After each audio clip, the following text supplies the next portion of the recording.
An absolutely gorgeous Good Friday. Welcome. And this is Three Man Front. We're live. Conrad, Molly, and myself will be with you until 2 o'clock. Landrum back with us on Monday.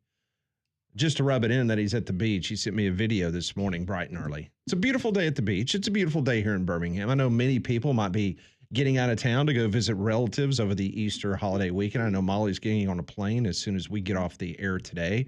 You going anywhere, Conrad? You staying in the Metroplex? Yeah, I'll be here and spend some time with family on Sunday, so it'll be a good weekend. You like how I renamed Birmingham the Metroplex? It's very nice. I too will be here. I call it the Greater Birmingham Metropolitan Area. Oh, you don't There call we it the go. Because that's Metroplex? not a mouthful or anything. No. Yeah. Okay. We'll go that route. So much to get into. We will keep you apprised of what's going on with the transfer portal. Been kind of quiet from the football end of things for Alabama and Auburn. Will that change? Still nothing new on the Nico front. We'll go down that road. Some 400 players have entered the transfer portal since Wednesday. They have until April the 25th to make a decision. That is getting in the portal, because you can be in the portal as long as you want to, but you have to have the paperwork filed before April the 25th. So there will be some players that will go in and continue to look for options even after that April 25th date. And everyone is still waiting on U.S. District Judge Claudia Wilkin in California, whether she's going to make a decision on the House settlements. So just so much to wonder about in regards to if you are a player looking to go into the portal and to come out. Meanwhile, the Auburn basketball team, Texas Tech's Kevin Overton, he committed to the Auburn Tigers, giving the Tigers a much-needed addition to the backcourt after they lose Denver Jones and Miles Kelly off the Final Four team. Overton's 6'5" shooting guard. He came off the bench for the Red Raiders last season, averaged around 8 points per game, shot 33% beyond the arc. He originally started his career at Drake. He was a 3-star recruit out of high school. Then an interesting story kind of popped up yesterday afternoon. Nathan King from Auburn Undercover, he had posted a story, and Mike Gittins, who is going to be on the show a little bit later on at 12 noon from the War Report, we're going to ask him to kind of detail what really went on with Baker-Mazara, because, Conrad, there's an interesting story out there about Baker-Mazara signing a deal with Auburn and now basically saying, I'm going to look elsewhere, and we're going to see if there's a financial penalty involved. Yeah, so from what we understand, based on the information we've been privy to, essentially leading into the Final Four, so at some point during the NCAA tournament, there was a deal agreed upon between CBM and Auburn that he was going to come back for that 6th year that we had heard Bruce Pearl talk about during the season. We heard Chad Baker talk about it as well. And I guess just based on the market, and as we've talked about, I mean, some of these players are getting just astronomical amounts of money. It seems that his representation decided that, hey, maybe we could get a little more somewhere else. And so they backed out of the deal with Auburn, it appears, and they are now shopping him around on the transfer portal market. And as we know, I mean, that's a guy we talked about yesterday. You're probably talking $1.5, $2 million for a guy of his caliber. And maybe Auburn decided that maybe there's some other pieces in the portal that they would rather spend that money on. The one thing that Nathan King brought up in his article at Auburn Undercover, he says the full repercussions of breaking the said contract are unclear, but it's our understanding that there will be some form of financial standpoint if Baker-Mazara truly leaves. Auburn wanted to protect itself, and it did so in the contract. So that leads me to believe that maybe they gave some money up front, and there would be some sort of a buyout process of him either repaying that money or, hey, we're going to pay you X amount of dollars, but if you get back out of this deal, you have to pay us $500,000, whatever that number is. And see, this is the thing that I have asked myself this question numerous times over the last year or so. Why is it that these college athletes can sign their name to a document that's a legal document and they can get away with breaking such contract without repercussions? Because I don't know anywhere else in society, just because you're 18, 19, 20 years old does not mean, I know you might, there's a lawyer out there that's probably correcting me right now as they hear me say this, but maybe it's a guardian having to sign if you're under 21 years of age. I'm not really sure, but there just does not seem to be any type of repercussions. But based on Nathan King's story, it seems like Auburn had a pretty much clear-cut contract that was signed by Baker-Mazara. And granted, now both parties are, okay, cool, you know, you can leave, but you did commit to this. So you're going to have to pay restitution for this by breaking the contract. Yeah, and that is an interesting part because it makes you wonder, is this the first deal of its kind? Because we haven't really heard of that before. So is this Auburn trying something different? Because this seems like a smart play for the universities or the specific programs, right? But is it maybe something where in the past there's been a school that wanted to, write up a contract like that, and the player said, "I'm not signing that. No, I don't want any repercussions if I decide to change my mind." So maybe that's been a obstacle for getting players out of the portal that teams have just wanted to avoid, and maybe now Auburn gonna start a trend because that seems like the smart thing to do, just like with coaches, right? And that's what was so bizarre about him going in the transfer portal because both sides were saying the right things during the run to the Final Four. I don't think Bruce Pearl was flapping his gums if he did not mean what he said in regards to we would love to have him back. And hey, there's a possibility here because the Diego Pavia situation Yep. that he's going to be given the opportunity to come back. He's got another year eligibility. I just don't think Bruce Pearl would have talked about it at all in regards to Baker-Mazara if there was not interest on both sides. And based on the reporting by not only Mike Gittins, but also Nathan King from Auburn Undercover, it indicates that there was a contract with Baker-Mazara that both parties agreed upon. Do you think there's any possibility that, not from the Bruce Pearl side of it, but from Chad Baker-Mazara, because I mean he kind of alluded to a return at times during the season, could that have just been a leverage play? Right? He's just talking that up Yeah. to let everyone know, hey, I'm coming back and I'm coming back to Auburn. So if you want me, you're going to have to really impress me with your offer. Maybe it's a leverage play. So if he signed a document, which all indications are he did, then what are the financial repercussions of him signing that and now looking to go elsewhere? Or is that door still open for him to come back? So that's kind of like the whole Nico stuff. I did SEC Mike's podcast yesterday afternoon, and before we started recording, I asked him what the very latest was in regards to the situation at Tennessee. And all eyes, he pointed me towards Steve Angeli, who went into the transfer portal yesterday afternoon from Notre Dame. He started the Sun Bowl a year ago for the Fighting Irish. He played a part in Notre Dame's win over Penn State in the Orange Bowl in January. He's going to depart South Bend as a graduate transfer. That means Notre Dame will turn to either C.J. Carr or Kenny Minchey as their next quarterback. So here's a little interesting twist that I was thinking about. So what if Angeli ends up in Knoxville for the Vols because they need veteran because they got two freshmen right now in the quarterback room? Then what if Nico pivots from UCLA and ends up at Notre Dame? Ooh, a little switch around. I mean, that was one of the schools that was thrown out there very early on in that. Again, and I don't know him personally. Does that strike you as a situation that Marcus Freeman would want to bring there to South Bend? No, No. not based on what I've seen from Marcus Freeman the last couple of years. Exactly. Riley Leonard was an absolute perfect fit at Notre Dame based on his personality. Yes. Based on where he played before. Yes. You didn't have the Leonard family that was on social media. No, his mom texted before him every game and told him he sucked, remember? Because he needed motivation. And Grandpa didn't go watch him. No, and Grandpa was, That's right. Grandpa was a missionary for many years in Africa and building villages and helping with water treatment facilities in Africa. A little bit of different story there than Nick. No, I'm sure he's done plenty of.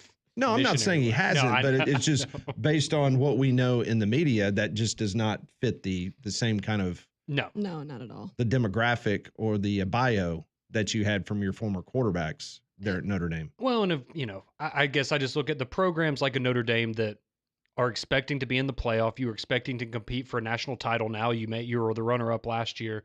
I don't think that's the kind of distraction you want to bring into your program. Kind of like you don't want Chad Baker-Mazara in Tuscaloosa because that would be a distraction. Correct. Yeah. I had more people text me. Does Conrad really mean that? Because some Alabama fans were telling me that we're like, I'd take Chad Baker-Mazara in a heartbeat at Alabama. He's a great player.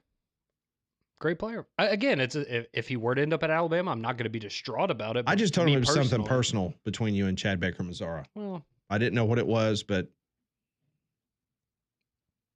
we'll leave that for. I'll tell you in the break. I said I think he might have run into him at Sweet Frog down at Auburn, and maybe Chad Baker-Mazara stepped in front of him and got some of the yogurt that Conrad wanted. And took all the cookie dough, and Conrad wanted it for his toppings. No, he just mistook me for Chris Youngblood and poked me in the eye one time. It was ugly, but we've moved on. So we'll continue to monitor what's going on with the transfer portal because that seems to be the big news in college sports right now. Our friend Pete Nakos over at On3, he has listed some of the top names in the football portal, and he's already predicting where they're going to end up. As he's saying, he's calling his shot. And there's an individual that he has now posted that he believes will end up at Auburn University, and it is Liberty defensive lineman Jay Hardy, who started his career at Auburn, and now the Tigers are expected to be very heavily involved in his recruitment. According to Nakos, sources have told them that Auburn is all over him in regards to coming back to the Auburn Tigers. He has 1 season of eligibility remaining, and according to Pete Nakos, he has logged that as a prediction of coming back to Auburn. But he says the confidence level is medium. That would, yeah, I mean, that would certainly help. That was somebody we talked about on Morning Jocks the other day. Is just a potential fit there for Auburn, and it's just odd because it's just been so quiet on the fronts for both. I mean, this is the first. I guess you had that one offensive lineman from South Dakota for Alabama, but this is the first real traction I feel like we've had for either Auburn or Alabama this week as far as the portal goes. But no, I mean, defensive front. That's what you heard Hugh Freeze after the spring game or practice, whatever you want to call it. That's point he emphasized: linebackers and defensive front. You're never going to turn those guys down. Yeah, and based on the information that I had from people that got an opportunity to watch practice behind the scenes, they tell me that the defensive line was the area that kind of jumped out to them that they needed to maybe do some work in the portal. And that apparently, with Hardy being looked at from Liberty, that is definitely the road that Auburn seems to be going down. You know, this week was Bill Belichick's birthday. I sent y'all some birthday, pictures Bill. of the wonderful ceremony and the party that they had for. did. Oh, is for that Bill what that was Belichick. from? Yeah. It I looked thought they were lovely. just out to dinner. I thought that's just how they dressed all the time. Oh, just a normal day. Yeah, that's how Bill dresses all the time. Well, Conrad. Jordan likes to get dressed up, so he Well, I understand that, Yeah, but she she's, does. she's 18 years old. yeah, and she controls his life. She's like she's going to her 18-year-old cantata or Or whatever. quinceañera. Yeah, whatever it is. Well, they were celebrating last night in Chapel Hill because apparently they have inked South Alabama quarterback Gio Lopez. He is committed to the University of North Carolina. He's the number 6 available transfer according to ESPN spring portal rankings. Lopez lands as an immediate frontrunner to claim the Tar Heels starting position there at quarterback. Per sources, Lopez will join North Carolina on a 2-year, $4 million contract. Yeah, that's interesting. I know they've had some movement. I know they had a quarterback go in the portal as well. He's going to be the starter, right? You're not paying him $2 million to come I over wouldn't there think so. You would, yeah. and compete for the job. He's going to be the guy. But I do know they are. I don't know if he's committed or if they're just the front runners for Jared Curtis, who's one of the top quarterbacks next year. Mhm. So this kind of gives you that buffer, right? You get Kind of a stopgap. Yep, exactly. You get 2 years, and we'll see how it goes with Chapel Bill, and then you kind of have the heir apparent waiting in the recruiting wings. It looks so. I like Gio Lopez. I think he showed some stuff at South Alabama. I know you got to see him in high school and have some familiarity there with him, but he showed some good things at South Alabama. But I think, as we all know, I mean, I know it's the ACC, but it's a step up. It's going to be a little more difficult. I did see him in high school. Yeah, you did. Mhm. You sent me some of his highlights last night. Oh yeah, me too. Well, We- it was we actually played- highlights more of another team, Well, but yeah. Well, that was the game. yeah, you know, exactly. I know. There was no highlights from James Clemens in that ball game. I can promise you that. that was over early and often. I mean, at halftime, we're like hoping for running clock and get back home. So you're going to be a consultant for ACC schools now that are looking to stop him? Like, hey, guys, I watched this kid in high school. Yeah. I've got a really great game plan for you. I can just tell you that night, it didn't seem like it. It didn't matter who our DC was. That was a pretty easy fit. So good luck to Gio, and good for him for getting $2 million. That's why this country is the greatest country on the face of the planet, where you can be a mediocre quarterback and you can go make $2 million Wow. and be a quarterback in the ACC. So good for Gio. Man. I'll send that to Bill Yeah. and Michael Lombardi after the. Okay, let that be his motivation, or that $2 million paycheck he's going to get. Good for him. Must be nice. Yeah. Good for him. So, meanwhile, We still wait to the west with Alabama. Are you hearing anything, Conrad? Any of your people down there giving you any indication that Alabama is close on anyone out of the portal? No, you have Cotton, I think Joe Cotton, the offensive lineman from South Dakota. Again, that's really the only but. And I mean, we joked with it with Rodney, but you do have the Nebraska punter who got in the portal, and there were some people that after spring practice said, yeah, you don't have the next James Burnip here on. And let's be honest, James Burnip's the J.K. Scotts of the world. Those are generational types of punters. I know we're talking about punters here, but yeah, there's just not a whole lot of buzz going around. And even, hearing from Kalen DeBoer after A-Day, it was more of what he's looking for from a personality fit. He didn't really let slip from a position standpoint, but we know defensive line, linebacker, get some depth there, offensive line, tight end.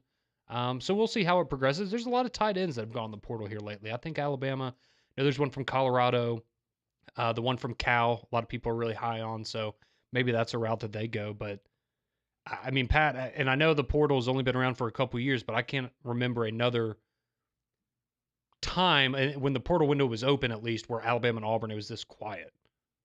I concur. Really no. I mean, I could throw a random name out there and just start something, but I mean, there's really nothing to. Well, one thing's for sure that report on. Hugh Freeze, after the December portal, and based on what they did with getting Jackson Arnold and some other pieces, Singleton from Georgia Tech, it appeared when he said that we're pretty much done. And based on some of the numbers I'm hearing about the roster and what they're going to be paying at Auburn, it does seem like that they're pretty happy with what they have and ready to go to battle in the SEC in the fall with what they got. Yeah, and I know they had a couple guys get in the portal, so you're going to try to, probably fill up those spots. But at least for Alabama, those areas where Auburn did, it was okay. Yeah, I was about to say you have the depth you already need. Yeah, even that with wasn't those guys. all these DBs heading out. They're pretty good at that position, or they feel good enough where they're not going to have to go out and replace those guys. Oh no, because they probably looked around and said, "I'm not even fifth on the depth chart, right? So I'm going to go somewhere else." And yeah, I mean, that's just the way it is. But I mean, I think both Hugh Freeze and Kalen DeBoer have done an excellent job of maintaining their rosters this week. I know Alabama had a walk-on, I believe, that entered the portal last night, but that's the only Alabama player I've seen go in the portal this week. And Auburn, again, like we just said, it's guys that nothing against them, but you're really not going to miss them because you already have depth at those spots. So their rosters seem to be in pretty good shape. Sure are. When we come back on Three Man Front, we'll give you an update on some other portal happenings of what's happening in the world of college sports. Coming up at the bottom of the hour, Wimp Sanderson's going to join us. Top of the next hour, Barrett Sallee from the Braves Radio Network and Mike Gittins at 12 noon. It's a Good Friday edition of Three Man Front. Hope everyone's going to have a blessed weekend. This is Jocks 94.5.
It is Friday. Good Friday. Thanks for making us a part of your holiday weekend. We'll be here until 2 o'clock. Paul Feinbaum show from 2 until 6. Well, Conrad, you've been wanting Rylan Griffin back in the Southeastern Conference. You may get your wish. According to 247 Sports, Rylan Griffin is visiting the University of Kentucky. Nice. Good for him. So him and Mo Diabate. I joked about it yesterday. Kentucky's just going to be an SEC All-Star team from the last couple of years based on their trends right now, which, I mean, hey, that's honestly not a bad way to go probably based on the talent we've had. So would you want Rylan Griffin back in Tuscaloosa or bring Chad Baker-Mazara over?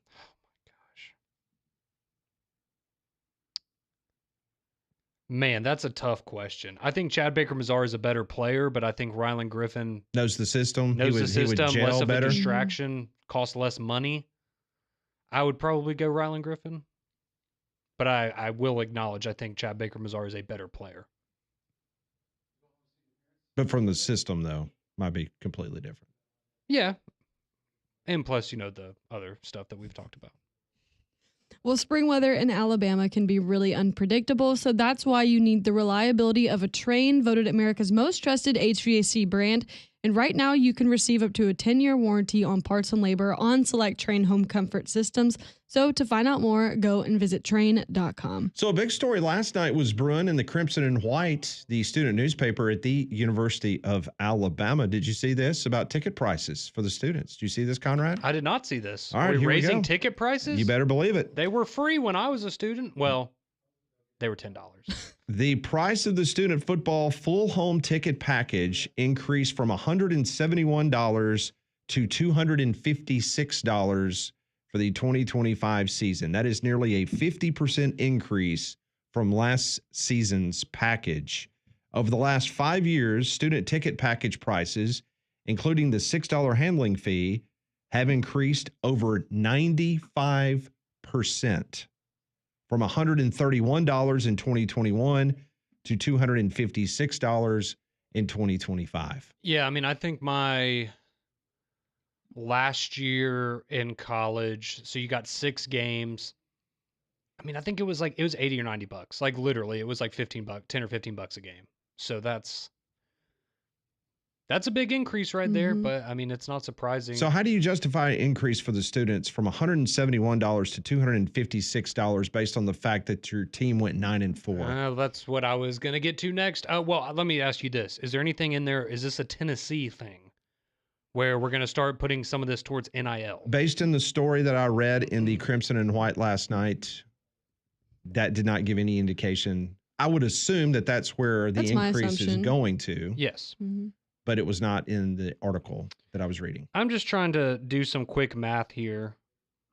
I mean, they're probably, just in that ticket price alone, I mean, you're probably bringing in an extra $1 million a season to the university or the football program just based on, okay, you probably got. Just based on the students. Yeah, just based on how many students and what the price increase is. Yeah, you're probably looking at about $1 million in generated revenue, and that certainly helps. But yeah, I mean, that was where I was going to go, Pat, is it's not going to sit well with people when you just had your worst season in 17 years and then you go and raise ticket prices by $80 or whatever it is for the season for students. And that's for students. That's for the poor student. That is obviously got a overbearing of student loans, and how many of them are working part-time jobs to try to go to school. Hey, yeah, and I want to have that campus atmosphere and go to a football game. And all of a sudden, it's a 50% increase from last year. And over the last 5 years, it's a 95% increase. How many national championships has Alabama won the last 5 years? That would be, 1. If we're going back to 2020. Okay. 1. I guess technically in the last 5 years, 0. But yeah. You see my point. I know it's a tough pill to swallow. It is. You go up 95% on a product that you just, like you mentioned, you just had the worst season. That's just a bad look. It is. Yeah. That's just not very good optics. No, it is until Alabama wins the national championship this year, and then it's fine. Yeah. And then I'm sure we'll have Greg Burner or everybody else talking about, well, we need, we got to pay for Ryan Williams. We got to pay for the podcast studio. We got to pay for NIL. We got to pay the people at Yay, Alabama. Yep. Money's the name of the game at this point. I'm sorry. Is I'm it about not? to have a student graduate from college, and I've just, the last 4 years have been just every time you turn around, just absolutely I feel that. getting fleeced. Oh, I absolutely understand. So even when I was in college and I was very fortunate to have scholarships to cover a lot of it, it still was, when you look at it, you're like, man, I'm paying essentially nothing to live here, right? I'm paying for Mhm. rent in an apartment off campus, and that's about it. And then you get hit with, oh, just the amount of like online codes for things. That was the Those were worst. the Oh, worst. you would have to pay in some of your classes like $300 a semester Mhm. to do homework. Yep. Yes, for an So that online so textbook. that you could Mhm. log in and do your homework. It was an extra like, and this isn't included in tuition. No, These are trust me. no, I I completely hated understand. those. yeah, it's ridiculous at this point in time. So yeah, that's rough for the students. I guess the good thing is a lot of students down there are paying $5,000 a semester to be in a fraternity or a sorority. So I guess an extra $80 for football tickets isn't going to hurt mommy and daddy's pocketbook too much. But well, I mean, let's be honest. That's reality of a lot of the students down there. No, I understand that, and you've probably got a long waiting list of students that's trying to get an opportunity to get those tickets. Mhm. Yes. Oh, I mean, if you weren't logged in, ready to go within 30 seconds of it coming out, you weren't getting tickets. Yeah. No Like, doubt. you were just out of luck. When we come back on Three Man Front, Wimp Sanderson will join us. We'll talk to him about the transfer portal, the needs for Alabama basketball, what else he is seeing from the transfer portal around the SEC. That's next on the Good Friday edition of Three Man Front.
10:33, Jocks 94.5 on a beautiful Good Friday.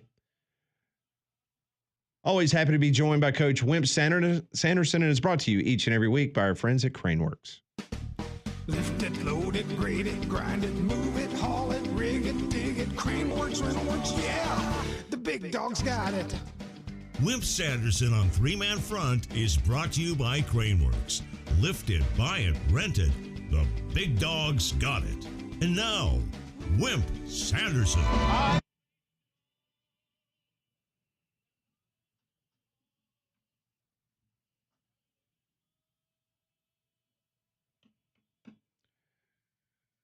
We bring in the coach, Coach Wimp Sanderson, here on Three Man Front. Coach, I hope you're doing well on this Friday morning.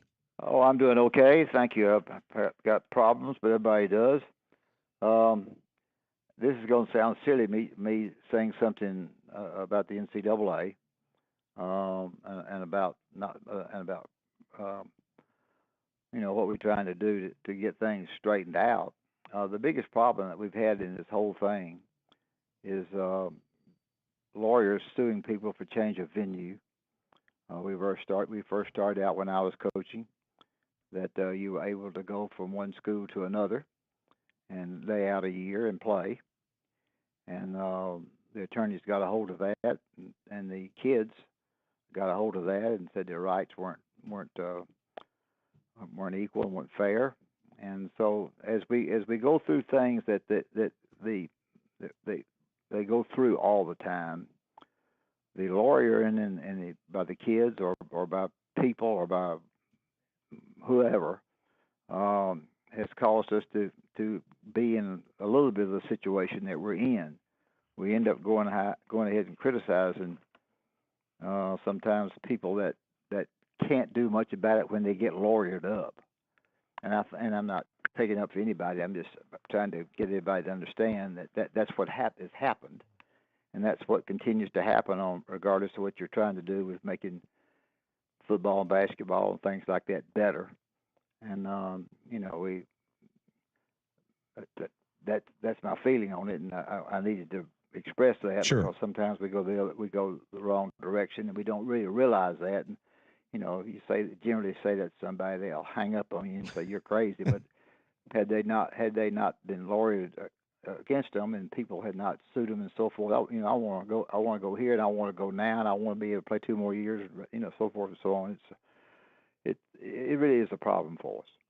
So, Coach, how surprised, last time we chatted, the Nico story was just getting going. It was percolating. Were you surprised that Tennessee cut bait on that?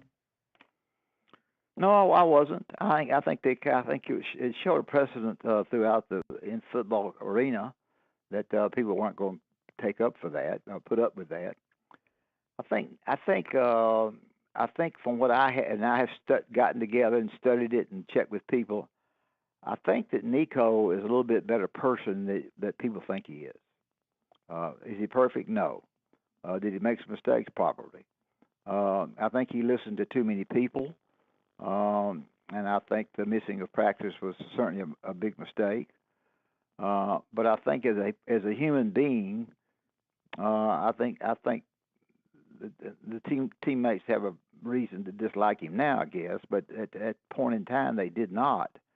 And that, he at one time yesterday, you correct me, he had a no contact tag on himself. Correct. And now they are saying that UCLA has not finished up their commitment to him or making a commitment to him. I think that's what they're saying now. Is that correct? That is correct, yes. Yeah. So he's not quite there yet. He's going to be, anytime a guy my age, you'll laugh at me. Anytime a guy like my age thinks about a UCLA in the Big Ten, I have to scratch my head. And Oregon in the Big Ten, and things like that. It's mind-boggling to me. So life has changed. I try to change with it. I'm older than dirt, but I try to change with it, and it's complicated sometimes for me. I don't know.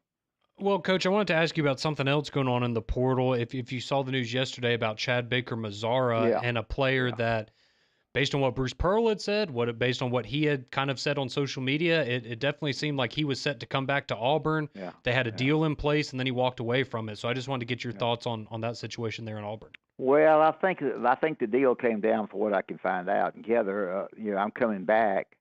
All of a sudden, the deal wasn't quite as good a deal as he thought the deal was going to be. You had people in the media giving the number of names of teams that are giving have 10 million. I think they left out some teams personally. I wouldn't be surprised if Alabama and Auburn both had that. I don't know that, but anyway, they had Auburn down at 8 million. And when you see that, and you're saying to yourself, how bad did they want me? I've come out and made a deal, said I want to come. I feel comfortable coming, and I'm anxious to come and play for Auburn again. I love Auburn and so forth. And then all of a sudden, the agents get involved and say, maybe you need to talk. Maybe you need to double talk a little bit. Maybe you're happy to come, but you put a but in there. And when you do that, then it gets people to worry because they want him back. He's good. He's a good player. He's hard. He's a little bit difficult to coach. He's got some pluses and minuses. He had a minus the year that got knocked out of the NCAA first game, but he's got a lot of pluses. So I'm trying to answer your question by saying I think he probably got offered something a little bit better, or it felt like that he should have been offered a little bit more at Auburn to say he's going to stay publicly. Most of the time, you say you're going to stay publicly after you've got your deal cut. You know that, but both of you do. Mm-hmm. And then I thought when I had on my radio show that the deal was cut. I'm not sure it was. So, Coach, just from your perspective, when you were coaching, you mentioned some of the stuff like Chad Baker-Mazara, great player, but some emotional things that have cost Auburn at times. Is that the kind of player that you would want to bring into your program because he is so talented, even if you have to deal with maybe some of those negative things as well? Well, I dealt with some. I had a lot of players. I was no fun to play for. I matched them pretty good. And the one thing that Robert Ory said to me, and Hollywood Robinson, I'm not going back much to that, but said that when you and there are people, when you go through tough times and the tough coach, you don't like it. But when you get through it and you look at it and look back at it, you love it. And you actually love that when you have kids. Y'all got kids. You try to make your kids behave. It's the same principle. Mm-hmm. And when you send them through tough times, they don't particularly care for it. But when you look back at it, they're tickled to death that you did. When you get grown, I'm glad my daddy died when I was 6, and my mother made me behave, and I behaved. And I'm so darn glad she did make me behave. That's a little silly example, but that's the truth. So would I take one like that and try to get him? Yes, I would. I'd take one like that and try and do what I could do to make him play better and make him part of the team. I think basically he's very good, very talented kid.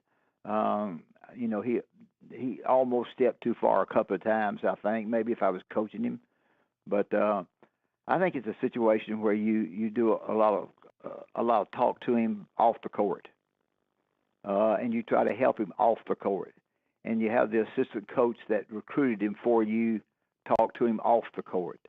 Now, I understand talk goes in one ear and out the other. I got all that. I understand all that. But I think just get him you're going to play better when you feel like these other 4 guys like playing with you and you don't hurt their chances. And I think that's the kind. But to answer your question, yeah, I took some. I had a lot of them, not a lot of them, but I recruited for 2 other coaches, CM especially, for a long time, and I got some that were not real easy to coach. In most cases, we did pretty good. If we didn't, they left, and when they left, we didn't make a big deal out of it. The media certainly wasn't as big back then as it is now, and so we were able to get the thing settled without too much stink and too much hurt against our team or hurt against the kid that we kicked off. Coach, are you surprised about how quiet it's been? Doesn't mean that the coaches aren't working. They're trying to get the roster fortified for next season. But are you a bit surprised at how quiet it's been, at least out in the public, in regards to who Alabama might be kicking the tires on? As far as basketball? Yes, sir. Yeah, they haven't said a whole lot. They got one big 7-foot kid, and I don't know who else. I don't really know. I'm not privy to go there. I visited with some of the guys the other day, but not the coaches. And it has been pretty quiet. And the last time you looked at their roster, when it was BYU, they've lost 9 out of 11 on that roster. But they've got some guys picked up, I'm sure, and they've got money. They've got some money, and that's important. I always felt that if the athletic director that is there hired you, you got a better chance to get more money because he hired you. If the athletic director comes in and didn't hire you and you're not very good, your little fanny's 88 and out the gate. So the guy that hires you wants you to do good because it's a reflection on him. And that sounds silly, but you can't even imagine how true that is. And so, but in Auburn's case, it's not. Of course, Bruce had been there a long, long time, and had done a good job for a long time before the athletic director's thing had changed. So, but that is case. It's going the 75-year-old judge. I say 75-year-old judge because I need to talk about age. Judge Wilkin. Yeah, I was waiting for that to come down when they had my show today, and it didn't. And I don't know. It's going to be numbers. Mm-hmm. That's going to be a big factor in numbers. The difficult, and I said this to one of the athletic directors the other day. Anytime you have a knock on your door, it ain't good news. No. It's a head coach coming in there from a sport that's not football or basketball. It may be one of them coming in there and saying, gosh, I need this, and I look down here and 8 of these other schools got this much, and we can't, and when you start doing the money factor, it's going to be interesting. And also the $600 that players can get, they can't go out and sell themselves quite as much, I don't think, with the new. So I'll be interested to see, because I'm not smart enough to know everything that's happening, how the final say-so affects college football or college basketball, and I think we'll all know. Y'all ask great questions, and I'm not able always to answer them the way you probably need to be answered. But it's a problem that got stirred up with lawsuits, continues to stay stirred up with lawsuits, and that's difficult. Well, Coach, each and every week, our good friends David Upton and the great people at Crane Works, they bring you to us each and every week. Well, David Upton's terrific. He does a great job of either building it or tearing it down, and they can do it in Huntsville or Mobile or Birmingham or wherever it needs to be. And Crane Works, get on craneworks.com. Take a look at what they do. They'll darn sure get everything just exactly like you want it. Have been doing it for years. Get it built up and perfectly in line for you. They also have Rental Works. I was involved with Rental Works some. They will send if you have something that you want to rent and you want to do yourself, but you're not sure how to do it, guess what? They got an operator with you. That's the and best. That operator can help you. So it's Rental Works, but at the same time, it's also they give you an assistant. I always need an assistant when I got to be the head coach because I didn't know what to do. So that's what they do. So anyway, I appreciate you having me on from time to time, and I'll look forward to talk to you next week. Hey, thanks, Coach. Happy Easter. Right. Thank you very much. That is Coach Wimp Sanderson joining us on the Higginbotham Hotline, brought to you by Crane Works. More three-man front on this holiday edition. Good Friday, Jocks 94.5.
Always a great conversation with Coach Wimp Sanderson. If you missed that interview with all of our interviews, you can download the 3-Man Front podcast. Take us along over your holiday weekend. Download the Jocks 94.5 app. And at the app, you can either listen to the audio portion of the show or you can watch us on YouTube or search YouTube on your laptop, Jocks 945 TV, and you will be able to watch us each and every day from 10 until 2 o'clock. Do something about that tree before it falls on your house. And I'm referring to Golston Tree Service because they can help you today at 205-337-4018. Operated by a certified arborist, Golston Tree Service handles those little jobs like trimming the hedges to shaping the trees. They do hazardous jobs like line clearance, those big jobs like complete tree removals. They've taken out a couple of trees at my house. I know they've all been all throughout central Alabama, even down at the lake, dealing with some downed trees from these heavy storms we get here in the spring season. So as we got a little pause before the next round of storms, you need to call Golston Tree Service, 205-337-4018. And I tell you this all the time, and I have people text me, and I'm happy to give the number out.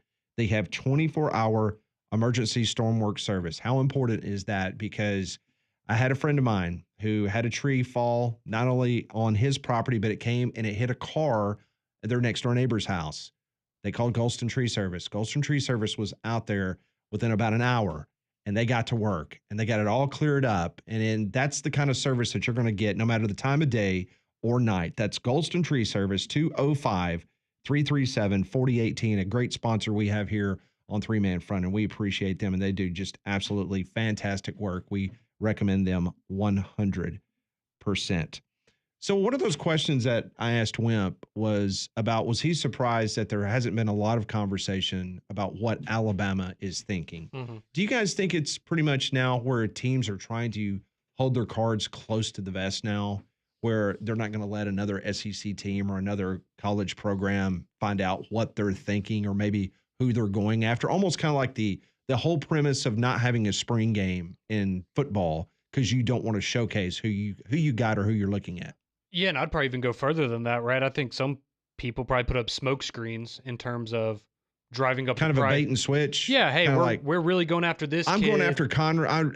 I'm saying I like Conrad Van Order, but I really want Molly Robinson on my team. So I'm going to make everyone think I'm going Conrad, but I'm really going after Molly. Correct. And do that as like you said, a bait and switch, or also as a way to potentially drive up the price for your competition. Hey, another good point. I want to make, if you're Alabama, right, make Auburn, Kentucky, whoever, pay an extra $500,000 for a kid because you make them think that you're interested. But no, I definitely think that's part of the game now. And I guess some of it gets ruined because, kids love putting out their graphics with, these are my 5 schools that I'm considering. And so at that point, the cat's kind of out of the bag. But I do wonder just how much they know about certain situations because, for example, like I go back to Cliff Amore last year and the numbers that we heard reported for him, and you're like, okay, so he went to Alabama, but he had all these offers for significantly more money. So did Alabama know that they were being outbid and they just had faith in, hey, if you want to come play for us, then this is the number? Or was it a situation where you don't really know what these other offers are on the table, and so you make yours and you just hope that it's the one that the player likes? That would be what I would be interested to know. If I'm not mistaken, the rumor last year was that Amore was looking at between $2 and $3 million to go to North Carolina. Yeah, I think it was like 2.1 maybe was the number that was reported or something. Yeah. So that was the rumor. And then the finished product in Tuscaloosa was that it was less than that number. That he took less. It was less than 1.5, I believe. Because he saw the fact that this Alabama, which he was smart in doing so, he saw that the ceiling for that Alabama team was a whole heck of a lot better than the North Carolina team. What do you think, Molly? You think teams are kind of trying to just fool people, or I think so. Just hold it close to the vest? I mean, yeah, you don't want these other guys to kind of, like what you said, they might throw out a smoke screen to try to lure guys in a different direction. So, and I guess in today's recruiting era, you kind of have to play that game. I'm in favor of the idea of people driving the price up. Yeah, no, I think that's... It's kind of like being at an auction. Yes. And like, okay, my competition's over here and I'm buying a nice piece of cattle. And you know what? I want to drive this up as much as I possibly can so that Conrad goes bankrupt. Well, and the reality of it, for a lot of these coaches too, is I think they realize now that, sometimes the number is just going to be so astronomical that you can't realistically compete, right? It's some kid that you're after and you're offering him 1.5, and then some other school swoops in and they're saying, we're going to dedicate 80% of our NIL to this one kid. There's nothing you can really do about that. I mean, I know we talked about, even in recruiting with the BYU kid, and is the number really $7 million? I mean, who can match that? Like, who in their right mind is going to do that? And if you can get it, great. But I think that's part of it too. Is just some of these numbers are so astronomical that, what can you really do? Tommy Phillips 16 tweeted into the show and he says the players are wanting more money. Therefore, the schools are wanting more money from fans and donors. The end will be fans saying enough is enough, and it hits a brick wall. Can't agree more, Tommy. When do basketball tickets go up? They're probably already printing the new price now. Barrett Sallee is going to join us next. We'll get the Braves report for the week. They start a homestand against the Minnesota Twins. That's next on Three Man Front.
It is 11 o'clock, hour number 2 of Three Man Front. Jocks 94.5. Pat and Molly Landrum will be back on Monday. Conrad in studio with us.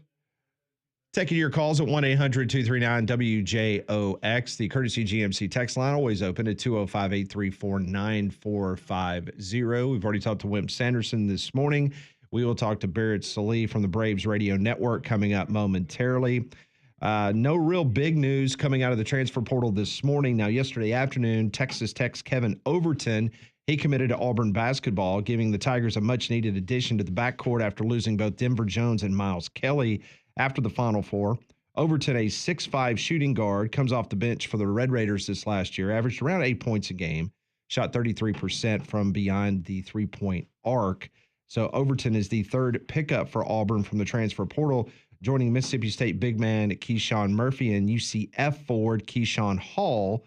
The Tigers have also added 2 JUCO players, so we'll see if the Auburn basketball team will continue to kick the tires on a couple other guys. Meanwhile, pretty quiet over in Tuscaloosa County from the basketball standpoint, and really nothing happening as of this moment from the football portal as well. Joining us now on the Higginbotham Hotline from the Braves Radio Network that you can hear each and every night on Jocks 94.5 is Barrett Sallee. He joins us now on that hotline. Barrett, I hope you're well on this Good Friday. I am doing great, guys. How about y'all? We are doing splendid. So the Braves seem like to me that they had a little momentum going after the Philadelphia series last week, and then they go north of the border, and that runners in scoring position kind of reared its ugly head against the Blue Jays. Yeah, we just go up to Canada and they take everything from us. Imagine that. It's been bad. It's been bad. So, at some point, they can't be this bad for this long. The pitching's been fine. Honestly, the bullpen has been decent too. The runners in scoring position thing, it almost is comical at this point how they just can't do anything with runners in scoring position. So we'll see if the Twins come to help, as we all expected. The Minnesota Twins are the ones that are going to cure all the ills of the Atlanta Braves in mid to late April. Well, we were just kind of cutting up about it a second ago, Barrett, but what gives you more optimism that this is the weekend the Braves turn the corner? The fact that the Twins are coming to town, or the fact that Alex Verdugo is here to save the day for the Atlanta Braves? I would say it's the Twins. Look, Alex Verdugo, I don't know if you guys have, Braves Twitter and Braves Reddit is a very wild place. Like it is. Do you spend a lot of time on those sites? No, but Okay. They apparently spend a lot of time on cult heroes, which Alex Verdugo has kind of become. And look, the guy was batting .207 in Gwinnett. He left 17 people on base in 22 at bats. He's not going to come riding in on a white horse. He just isn't. Now, is he better than Jared Kelenic? Here's how bad the season is. The bar is, are you better than Jared Kelenic? That's where we are right now as a team. So, yeah, he is better than Jared Kelenic. I don't think there's much argument there. But, God, they need Ronald Acuna back in such a big way. I will say, there are some bright spots. Eli White's actually been pretty good. And, having his speed in the lineup is useful, right? It's useful to have him at the bottom of the order because, in theory, you can have him on base for the top of the order to drive him in. But again, there's that whole runners in scoring position thing that seems to be a problem too. All right, so let's talk about the strikeout situation that took place the other night. Almost a Major League Baseball record. It was the darndest thing in the world. I know you're not a hitting coach, but just the people that you talk to around the team, what seems to be, I guess, the disconnect with putting the ball in play? Well, yeah, when your top three go 1 and 12 right. with 11 strikeouts, that's not good. That's a problem. I'm not a manager of a Major League Baseball team, but generally speaking, that is a problem. Around these parts, Tim Hires has taken a lot of grief because the departure of Kevin Seitzer was not clean. And, Tim Hires was supposed to come in and be, the savior and fix things that were problematic last year, and it hasn't happened. We had Austin Riley on the station yesterday, and I think he said something that I think is true, and just a lot of people aren't ready to hear. It's that it's an individual problem. It's still an individual sport, right? It's an individual sport wrapped in a team sport, and everybody's pressing, everybody's trying to hit 10-run home runs, and they've got to calm down, and they've got to be smart about each and every at bat. And it feels like, if somebody gets behind 0-1 in a count, they lose their minds. They lose their minds. And so, I think that's the biggest thing is look, yeah, Tim Hires is the new hitting coach, but it's about the individual. And what I think is very interesting, and I think Austin Riley's right about this, the plan that Tim Hires set forth is that generally speaking, matchups are matchups. It could be different at times, but generally speaking, they want to be more patient at the plate. That was the goal in spring training, that be more patient at the plate. And that really happened for the first 2 games of the season, and then just hasn't since then. So, of course, there's going to differ from pitcher to pitcher, from matchup to matchup, and I get that, but it feels like they've lost sight of what was the primary goal this season, and that the individual needs to kind of get back into that mode, because it feels like, for the most part, everybody's still pressing, and when you're pressing, you try to do too much, and it feels like that's what's happened all year. Barrett Lee of the Braves Radio Network joining us here on Three Man Front, as he does each and every Friday. You can hear him tonight here on Jocks 94.5 as the Braves take on the Twins. All right, Barrett, I wanted to ask you, I know the big news this week was Strider coming back and him being back on the bump for the Braves, but I wanted to ask you about Schwelly here, because I know he got knocked around in his last outing, but the 3 outings before that, I mean, he was legitimately pitching like one of the best pitchers in all of Major League Baseball. So do you look at the last start as maybe more of a bump in the road and we're going to get back on track? What are your expectations now for Schwelly the rest of the way? Bump in the road is the right way to, and he said it after the game. We played it on the post game show that, you sometimes can't worry about results, because he got knocked around. He made a couple of bad pitches in the 5th. That's it. And, he said, and believe it, like, look, Anthony Santander is an all-star for a reason. He's going to beat you sometimes. And he did. That's fine. That's going to happen. You can't alter your approach for a season, for a game, for an inning, based on a major league player getting the best of you. And I think that's a mindset of a veteran. It's crazy to think that he's not even a year into his major league career, and he recognizes that. And I think that's the biggest thing. So, no, there's nothing to worry about with Schwelly. In fact, I think that can be that incident, that game, really that inning, the 5th inning against the Blue Jays, told me a lot about him, because his mindset is, it happens, move on. And I know fans hate to hear that because it's a loss, but it's a long season. And if you want him to alter things based on that inning, then you're asking too much. But again, Brave Twitter, Braves Reddit, I mean, it's like fire everybody, like, because Schwelly had one back.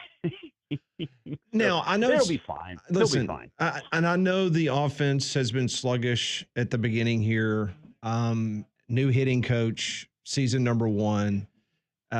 Is there anything that can be done in regards to, because you know how people are. I mean, they want to head on a spike. I mean, is someone going to take the fall here? I'm not talking about Snitker or anything like that, but I mean, who is the blame going on right now? I know there's plenty of fingers being pointed about the offense being the 20th ranked batting average in all of baseball. Oh, Tim Hires is getting it right now. There's no doubt. Tim Hires is getting it. He's the guy that everybody's mad at. And like I said, Austin was on the station yesterday, and he, like I said, it was an individual thing, and that, it's on them individually to fix things.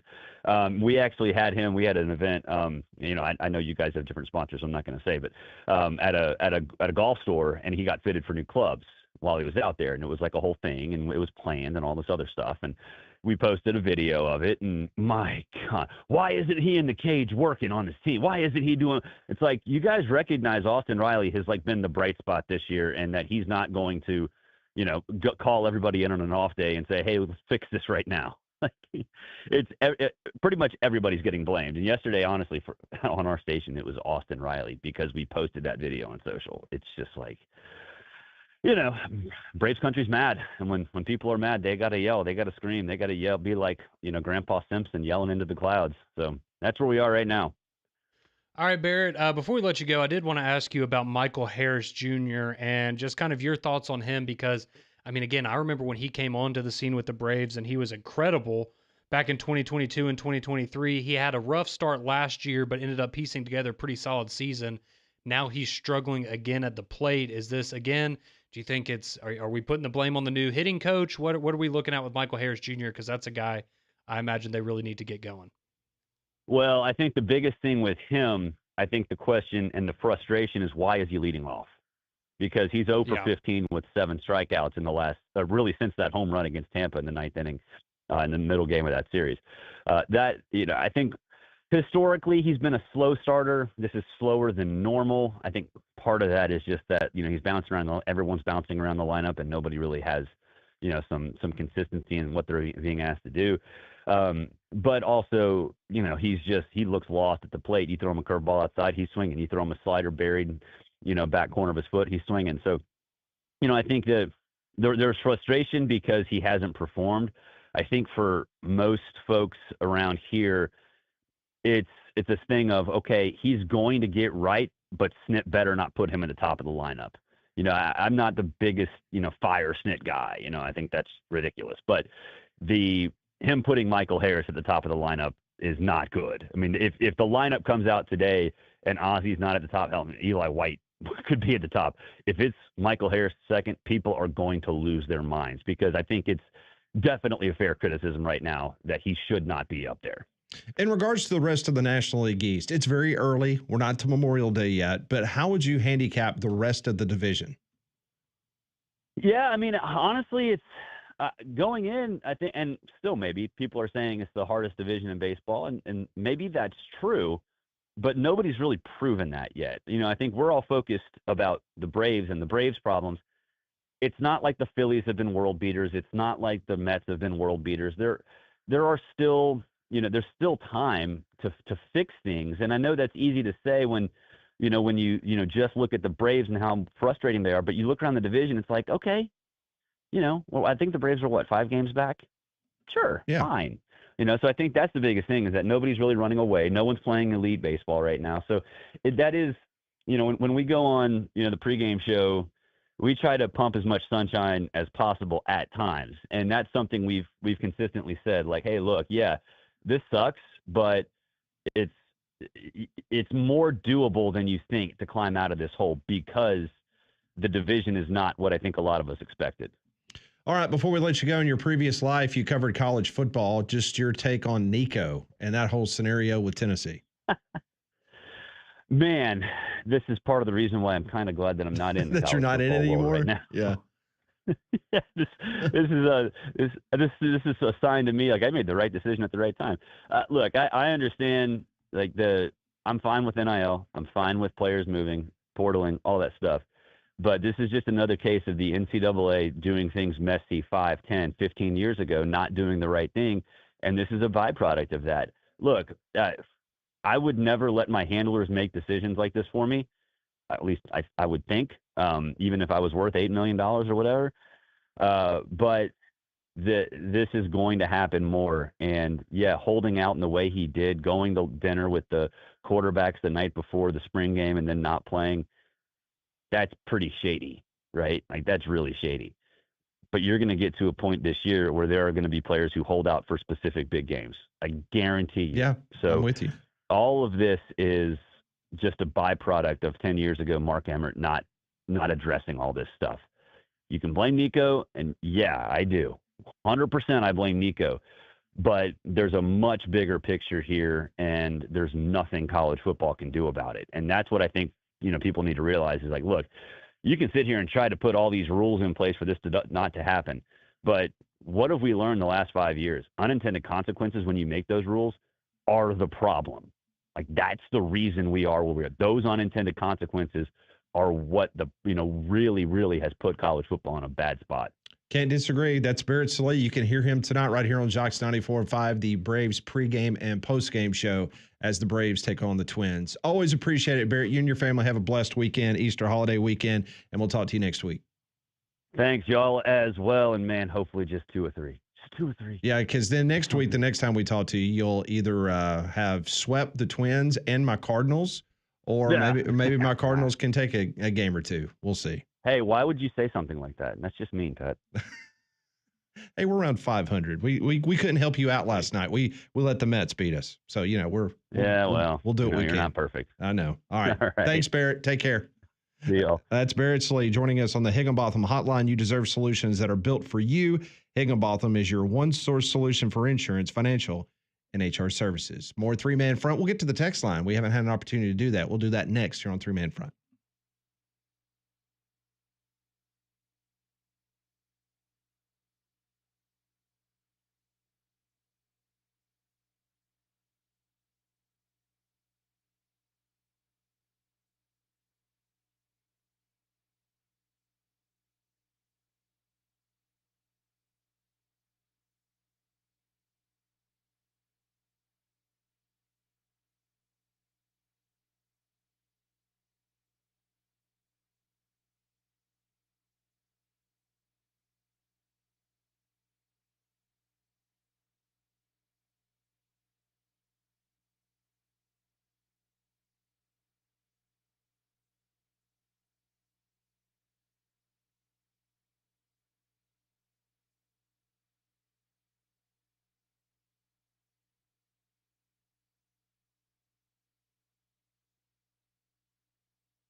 11:20, Jocks 94.5. The Twins and Braves tonight. First pitch at 6:15. Pregame show 6 o'clock right here on Jocks 94.5. Well, did you know that diamonds are April's birthstone? So that means it's the perfect time for you to swing by Diamonds Direct. There you're going to find stunning engagement rings, great anniversary gifts, maybe a Mother's Day surprise for your mom, or even a graduation present for a graduate you might know coming up here soon, and all at incredible prices. Plus, they offer custom designs, free cleanings, and lifetime upgrades. I actually went yesterday and I got a free cleaning. I have my great aunt's old ring and it looked just good as new. It was perfect. So it is Diamond Month at Diamonds Direct, like I said, all April. So stop by today and find something perfect for you. So finishing up the Braves talk with Barrett Sallee. So the Twins and Braves tonight at 6:15. The Twins are 7-12 in the American League Central.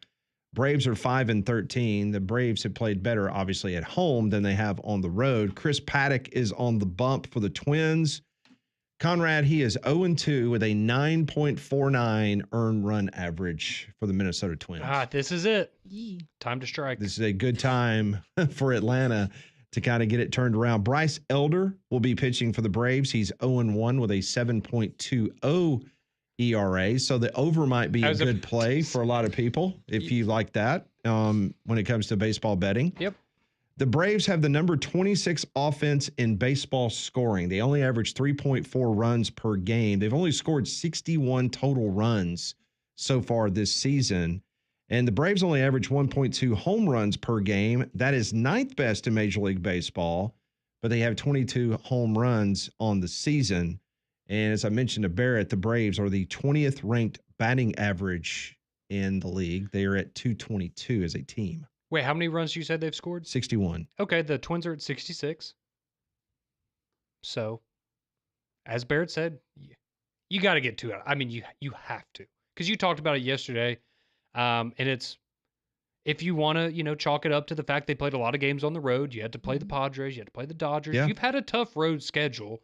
You are 3-2 at home. And Canada is not an easy trip. You got to go through customs. You got to. I know a couple of guys that played in the bigs, and back then it was still Montreal and Toronto. Yeah, had two franchises in Canada, and it's difficult, and not to mention the fact that I'm sure the Canadian government is absolutely very accommodating to American ball players that are coming over there. So plus, I mean, Toronto's pretty good. Yeah, they're a good team this year, so there's really no shame in dropping those games. But yeah, this is your. I know you told Landrum wait until Memorial Day. That's when you really can start to hit the panic button. But at some point, you need to turn the corner at some point. This would be as good a time as any to do that. Well, yeah, I mean, you've got the Twins at 7-12, and you got a Cardinal team that is hovering around 500. They fell one game under 500 last night by losing to the Mets. So the Cardinals will be coming to Atlanta after playing a series in New York. So. And not to make you revisit this, but I will say the home run that the Mets hit last night, that is, I think, the closest in terms of, because it went right off the foul pole, right? Like the bottom of the foul pole. That was the closest I've ever seen a home run from hitting the foul pole to being a foul ball. Like, I thought there was no way in hell that was going to be a home run. Yeah, I kept hoping. I was doing some English as I was watching it in my office that thing was going to keep going to the right, but it didn't. It hit the foul pole for a home run, and yeah, it was one of those nights there in the wonderful Big Apple. So the Braves and Twins tonight, 6:15 is the first pitch. 6 o'clock will be the pregame show right here on Jocks 94.5. Our Stallions are in Houston over the weekend. That is a 6 o'clock kickoff as they take on the Houston Roughnecks, Damien's favorite team. Why does he hate all Houston teams in spring football? That's a good question. I think it was something when the USFL, so when the Stallions originated, and I think, didn't they try to, start some rivalries of this is who your rival is in the USFL? And it was Houston, so it just kind of has, I guess, stuck through the years. But yeah, they got their first win of the season last week, so the Stallions should be in line to get 3 in a row, hopefully get a little more consistency on offense. And as some of our listeners had already let us know earlier this morning, if you want to go out and watch the Stallions game with the Horsemen, they're going to be at Back 40 tomorrow. So that's where your Birmingham Stallions watch party will be if you want to go giddy up with them. I got my Stallions hat on tonight today. I like it. Trying to. Yeah, but your shirt's on. Yeah, that ain't happening. Not happening. So the very famed Jaden Rashada, Heard of him a time or two. Yeah, me too. who is currently, I guess you would say he's a Georgia Bulldog, Yeah, technically. he has now lined up some transfer visits. He is in the Is transfer Western portal. Kentucky still on there? Here are the schools as of on 3. This is who they're saying that he is going to visit: UConn and Fresno State. I have not seen Western Kentucky. UConn? UConn. Oh, dear Lord. Okay. He's lining up trips to UConn and Fresno State. I mean, whew. He is going to be a fun trivia question one day. I can't think of. I just can't think of someone whose career has been fumbled this poorly in the last 3 or 4 years. I mean, he was this was a can't miss prospect coming out of high school.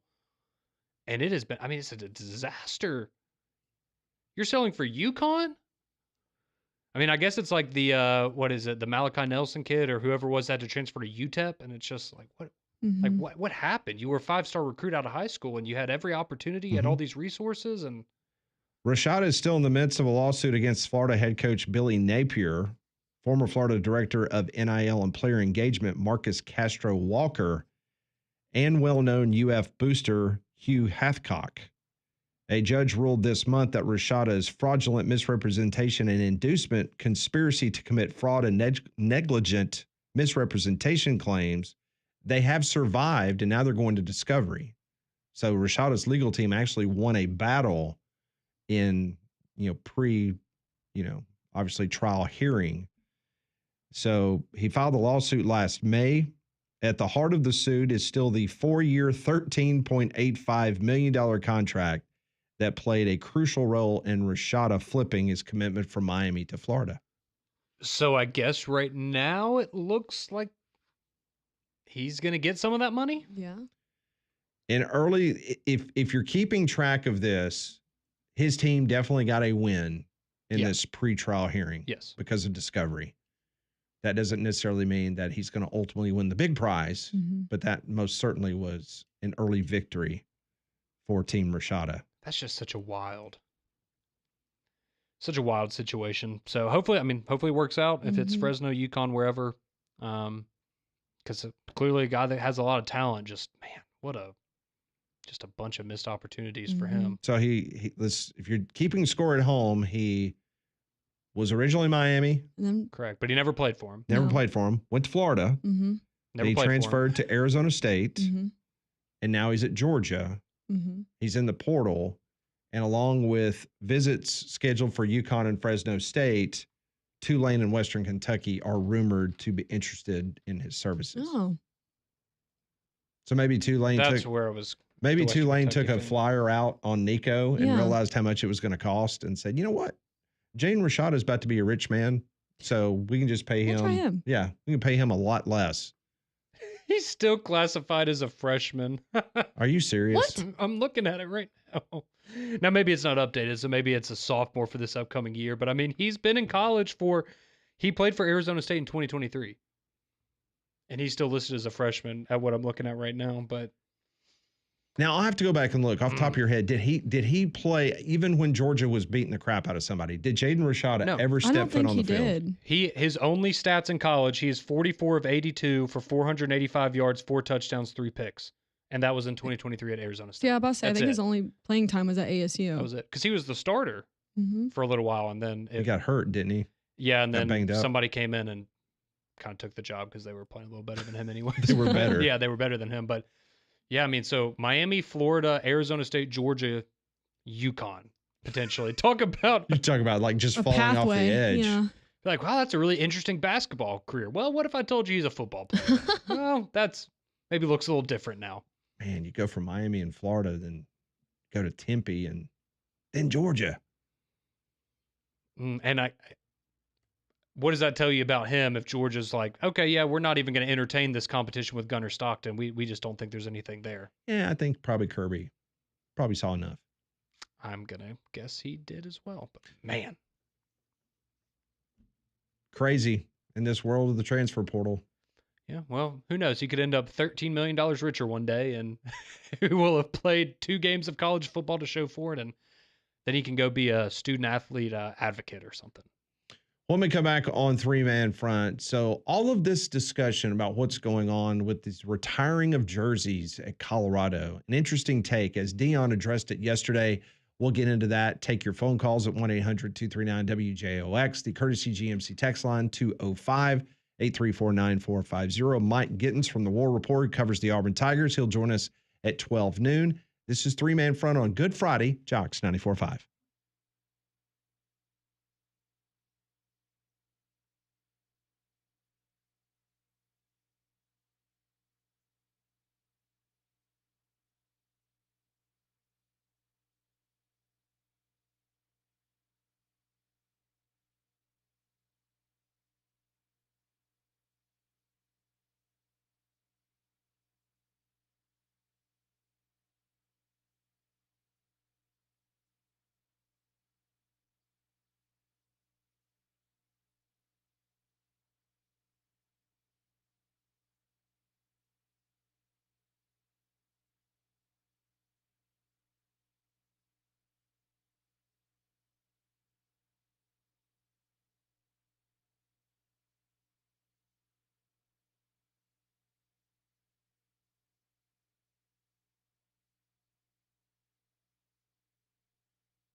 11:35, Jock 94.5 on this Good Friday, 1-800-239-WJOX, the courtesy GMC text line. We'll get to your text messages momentarily at 205-834-9450. Well, congratulations are in order for Wallace State men's and women's tennis teams after both won their conference championships this week. Additionally, Wallace's Noelle D'Angelo was named the ACCC Women's Tennis Player of the Year. James Edley was named Men's Player of the Year, and Coach Tim Garner was awarded the ACCC Men's Coach of the Year award. Both teams are now advancing to the National Tennis Championships in Florence, South Carolina. For more information, you can go visit them online at athletics.wallacestate.edu. So this just in, the transfer portal, Auburn DB J.C. Hart is in the transfer portal. Hart had more than 20 offers in high school and played in 8 games over the last 2 seasons for the Tigers. So that's one of those areas, Conrad, that we were talking about earlier is the secondary or the DBs, the area that, from a depth, situation at Auburn, they're okay. So yeah, and that's one of the guys I was thinking of because I know he had, I guess, and that's what's weird about the portal is you'll hear somebody, is so-and-so is planning to enter the portal, and then you'll see it again 3 days later, and it's like, they're officially in the portal. And it's like, okay, well, but he was one of those guys that, I think if you're Auburn situation, you look around in the room and you go, I don't see a lot of playing time for myself. There's a lot of really good young talent in this room, and Auburn's going to be fine. So Joe Klatt, we all know that he is the main college football analyst for Fox Sports, and he's teamed up with a great team there at Fox. And Joe Klatt, for those that do not know, he is from the state of Colorado. He was an outstanding DB and quarterback in high school in Colorado. And he was also drafted by the San Diego Padres and actually went and played minor league ball. I did not know that. I didn't know that either. Sure did. I think he hit low 200s as a third baseman for the San Diego Padres. Played a little bit for them, and then he decided that this was not going to work out. So he went to the University of Colorado, and then he was a walk-on football player. And then he was able to make his way to the point to where he became quarterback for the Buffaloes, and he set 19 school records, and he tied one. Wow. So, again, baseball player, then he walked on at Colorado, quarterback, and now he's the main college football voice at Fox. So he's a Colorado guy. And this is what he had to say earlier this week when he was asked about all this going on about the retiring of Travis Hunter and Shedeur Sanders' number. By the way, this did not come from Dion. This has to get signed off by the athletic director. I talked to him today, told him that I didn't agree with this, and he said, listen, Shedeur Sanders and Travis Hunter changed the trajectory of our program. They saved our program in a lot of ways, and I understand that from their perspective, and there's certainly a lot of national awards. I just think that it cheapens what you're actually trying to do. You're trying to honor Shedeur Sanders. You're trying to honor Travis Hunter, and the only one that all of us are going to be like, well, yeah, I get that, is Travis, because he won the Heisman. With Shedeur, from the outside looking in, it's way too easy to say, would this happen if he had a different name on his back? And I think that's what then becomes a disservice to Shedeur. To throw this, little nuclear bomb 9 days before the draft, it perpetuates that narrative, which also does him a disservice. So I don't agree with it. There you go, Joe Klatt, in a very respectful way. He wasn't ranting and raving. And I think, he's got some escrow in that program. I agree 100% with everything he just said. Played football there, 19 school records that he set, tied another. Now I know Shedeur Sanders now has all the records. Yeah, I was going to say you broke them. Yeah. As the quarterback. So that's what Joel Klatt had to say. So yesterday at a press conference, Coach Prime, take a listen to his comments about retiring of the jerseys and listen to some of the other questions involved in this short snippet. Why do you think that? What was your message like? Maybe Buff Nation and Buff alums who are. I don't have a message. I'm praying for my AD. I love him to life, Rick George. Let's get the elephant out the room. I don't want to talk about this too long. I'm gonna just talk briefly and let it go. We talking about Shedeur. We ain't talking about nobody else. But his last name wasn't Sanders, we wouldn't have this discussion. The only reason we were having this discussion is his last name is Sanders. Okay, that's it. It's been so many things accomplished at this university expeditiously. It's been unbelievable. And I think we should be appreciative. We should be thankful. We have a a room full of wonderful people that covers us. And I don't know if you all were in this room 2-3 years ago. Sometimes we got to get out the way, man, and just be thankful for our people, others. Love that neighbor as thyself. That's what the Bible told me. If we loved that neighbor truly, we wouldn't have a problem with nobody else. Because this should be a big honor for him, and yet it's being met with this. How's He don't care. Let's get this straight. He's a Sanders. He don't care. Travis don't either. I don't either. I think it's a beautiful day, blessed day. These guys are thinking about the draft, man. They thinking about where they're going to spend their career. That's what they're on right now. But we're thankful that Buff Nation has been gracious. They've been wonderful. I feel like we have the best fan base ever. So here's my question. If he doesn't care about it, then why do it? Well, because it's the AD's call. That's what he would tell you. He agreed with Joel Klatt, though, right? He said it's because of the name on the back of his jersey. They meant the same thing by that, right? That was funny to me. Like, you're right. If his name wasn't Shedeur, he wouldn't have been retired. So, I mean, that can mean two different things there. Mm-hmm. Oh, I know. And it's just funny because they're on opposite sides of the spectrum with how they're talking about it. The question is because it's nepotism, and that if that was Shedeur Van Order, he would not have gotten this honor based on 2 years at the University of Colorado. I mean, I didn't hear him list off all the wonderful accomplishments that his son had at Colorado that deem him worthy of having his number retired. He talked about the success that they've had in a short period of time, which they have. He's turned that program around. No denying that. Travis Hunter's great. He won the Heisman. No problem with that. I have no issue. First off, I don't care either one of them. You can retire the whole first class that he had there if you want to. I care less. Colorado does not mean that much in the grand scheme of the college football landscape. Let's just be honest. So if they want to honor those two guys, all great, fantastic. Have a day. But just that attitude of he's a Sanders and he didn't care. Okay. Well, do you think Cordell Stewart would care if his number was retired at Colorado? It would mean something. Mm-hmm.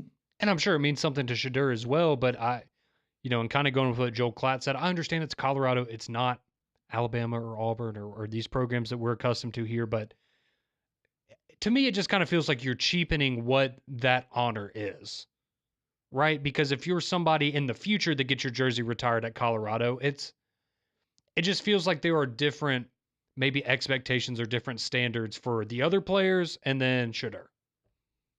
And that's where I would have the problem. But I agree with what Klatt said in the sense of if you're Shedeur, it's kind of disrespectful to him and just not in the sense of he's going to be offended by it, but,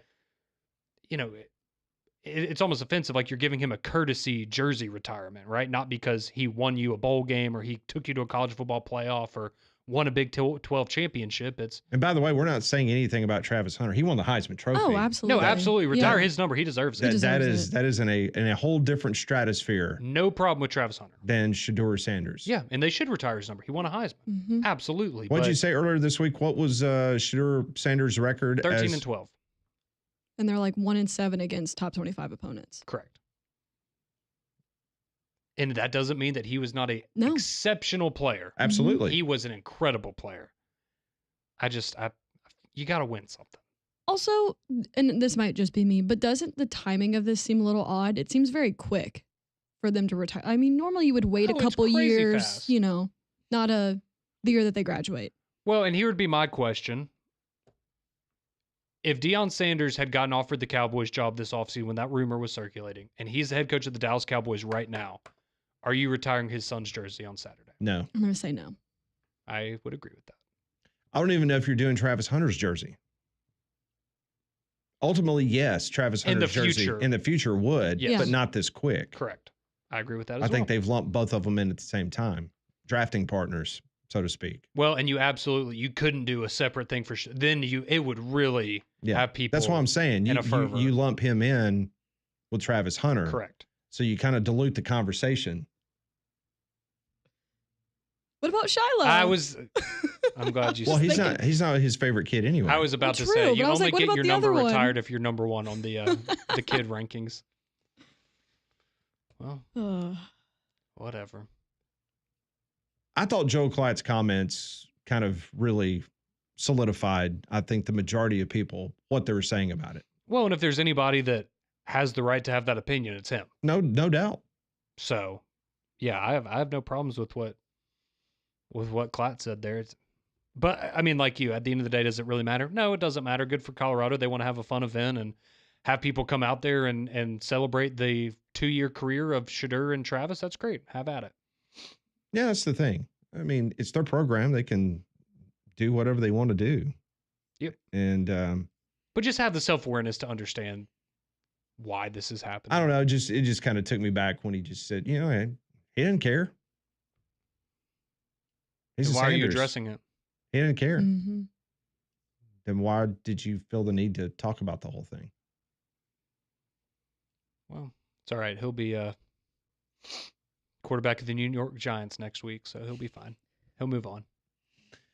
Well, as the seasons change from spring into summer, before you know it, it's a perfect time to upgrade your vehicle you can truly rely on. And the selection of top-rated and dependable vehicles at Courtesy GMC and Trustful, the list goes on and on and on. It gives you plenty of options from the Yukon, the Sierra truck, the Canyon truck, Acadia, the Terrain. There's a sports utility truck or a crossover for whatever your life calls for. A few years ago, I had a Yukon XL because I had 2 kids that were playing sports. Before you know it, I had a whole team in the back of my Yukon XL. And then as those kids got older, went off to college, then I decided that I needed to go to the Acadia, which is the AT4, which is a smaller crossover. So no matter what your life calls for or your family situation, they've got a perfect vehicle for you. Go by and see them. Courtesy GMC and Trustful, right there off of I-459, exit 32 on Edwards Lake Road next to Lowe's. I was by there 2 days ago. The inventory, you want a Yukon XL, whatever package, Denali, they've got them, but they go fast. So as soon as they get on the lot, they're pretty much spoken for. So you need to get by there this weekend, get an opportunity to take a look at their wonderful inventory, or go to their website at courtesybirmingham.com. More three-man front on this Good Friday. This is Jocks 94.5.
Coming up at the top of the hour, we'll talk to Mike Gittins from the War Report. We'll get the very latest on what's going on with the Auburn Tigers, both basketball and football, when it comes to the transfer portal. Courtesy GMC, they bring you the Courtesy GMC text line each and every day here on Three Man Front, 205-834-9450. Conrad, and myriad of topics being bannered back and forth on Twitter and on the text line.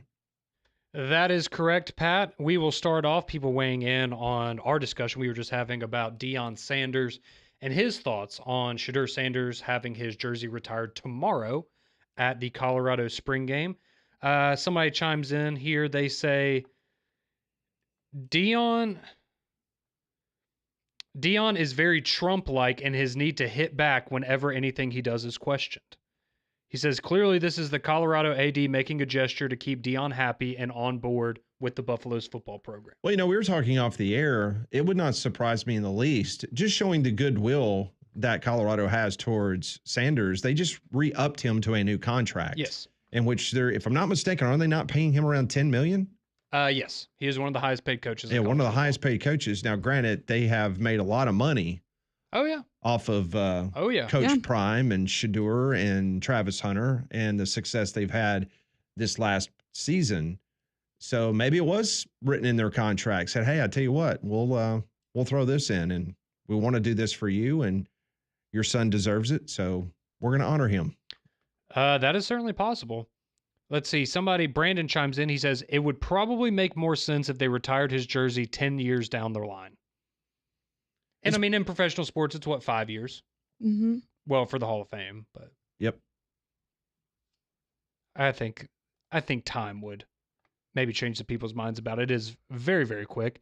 Somebody else says, I think Deion's lying. I think they did this for Deion more than Shedeur. It gives him something else to say that he accomplished, but really should wait a few years before anyone should ever have their jersey retired. Let's see. We're stating for the record that we think Travis Hunter, no one has a problem with that. No question. That is not a conversation, and not that Shedeur Sanders is not a talented quarterback, and it was very, very good at Colorado. I just compare it to someone like Cordell Stewart that did so much more for the program, and his number is not retired. Yes. Let's see. Lewis chimes in. He says, is Coach Prime not retiring himself? He wore number 2 at FSU. Only his son can wear the number at the school that he coaches at. I didn't know if that was a thing that he had, where only he got to pick who wore number 2. I don't know. Maybe that's a thing. I don't know. He did brag in the press conference about his number 21 being retired at a bunch of different. How many NFL teams have retired his 21? He made it sound like in this press conference that it was multiple teams. I just don't know. I don't know. I'm sure Atlanta has his number retired. He played for San Francisco. He played for Dallas. He's not in the Dallas Ring of Honor. No, maybe San Francisco. But again, that's going to be a tough one to to crack just based on their history. Nothing against Deion. I don't know. We can look that up. Okay, this is a good point. This is kind of like the question I asked you about if Deion's not the coach here, does it still happen? Alan says, if Cam Ward was the quarterback at Colorado the last 2 years, are they retiring his jersey? I'd say no. I agree. And I think we agree that as good as Shedeur Sanders is, Cam Ward was a little bit better than him, at least this past year. Let's see. If Bobby says if Shedeur earned his number being retired, then LSU should just retire Danny Etling's number. It's about the same thing. Danny Etling, my goodness. Blast from the past. That's a good one. That's a good one there. Let's see.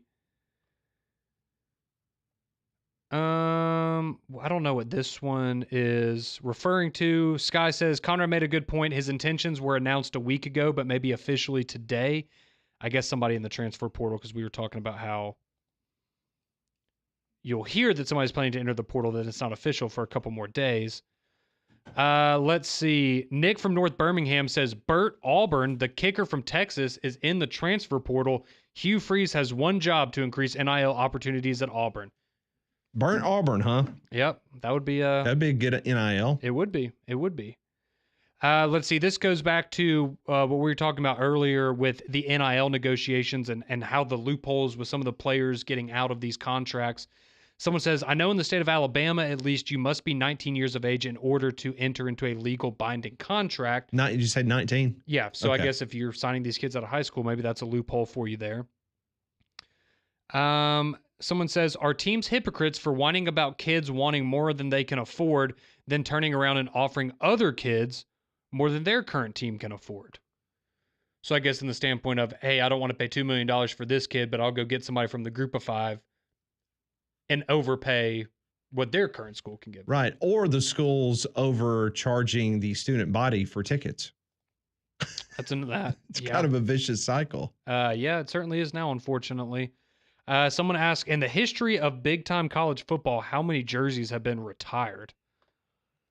Whew, I have no idea. I'm going to guess. You know, that would be an interesting project. One rainy day is to kind of go around the SEC. How many jerseys they have retired? And see which programs, have that program in which they retire the jerseys. That would be good. And we'll wrap up with this one for now. Jason chimes in. He says, the Sanders hate is wild. These people are acting like they wouldn't want this for their children are hypocrites.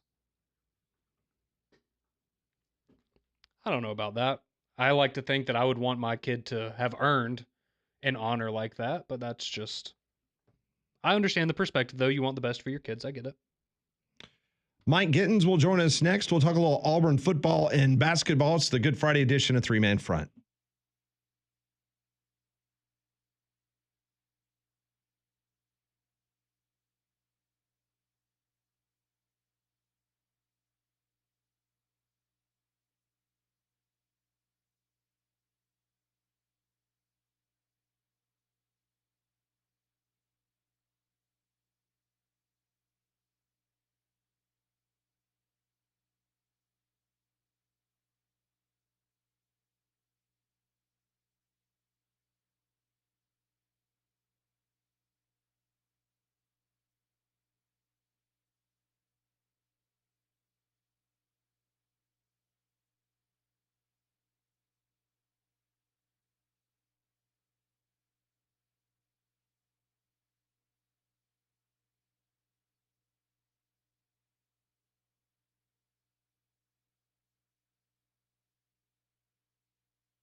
It is 12 noon. Welcome back in. This is Three Man Front on this Good Friday. Hope everyone's in store for a great weekend with your family and your church activities.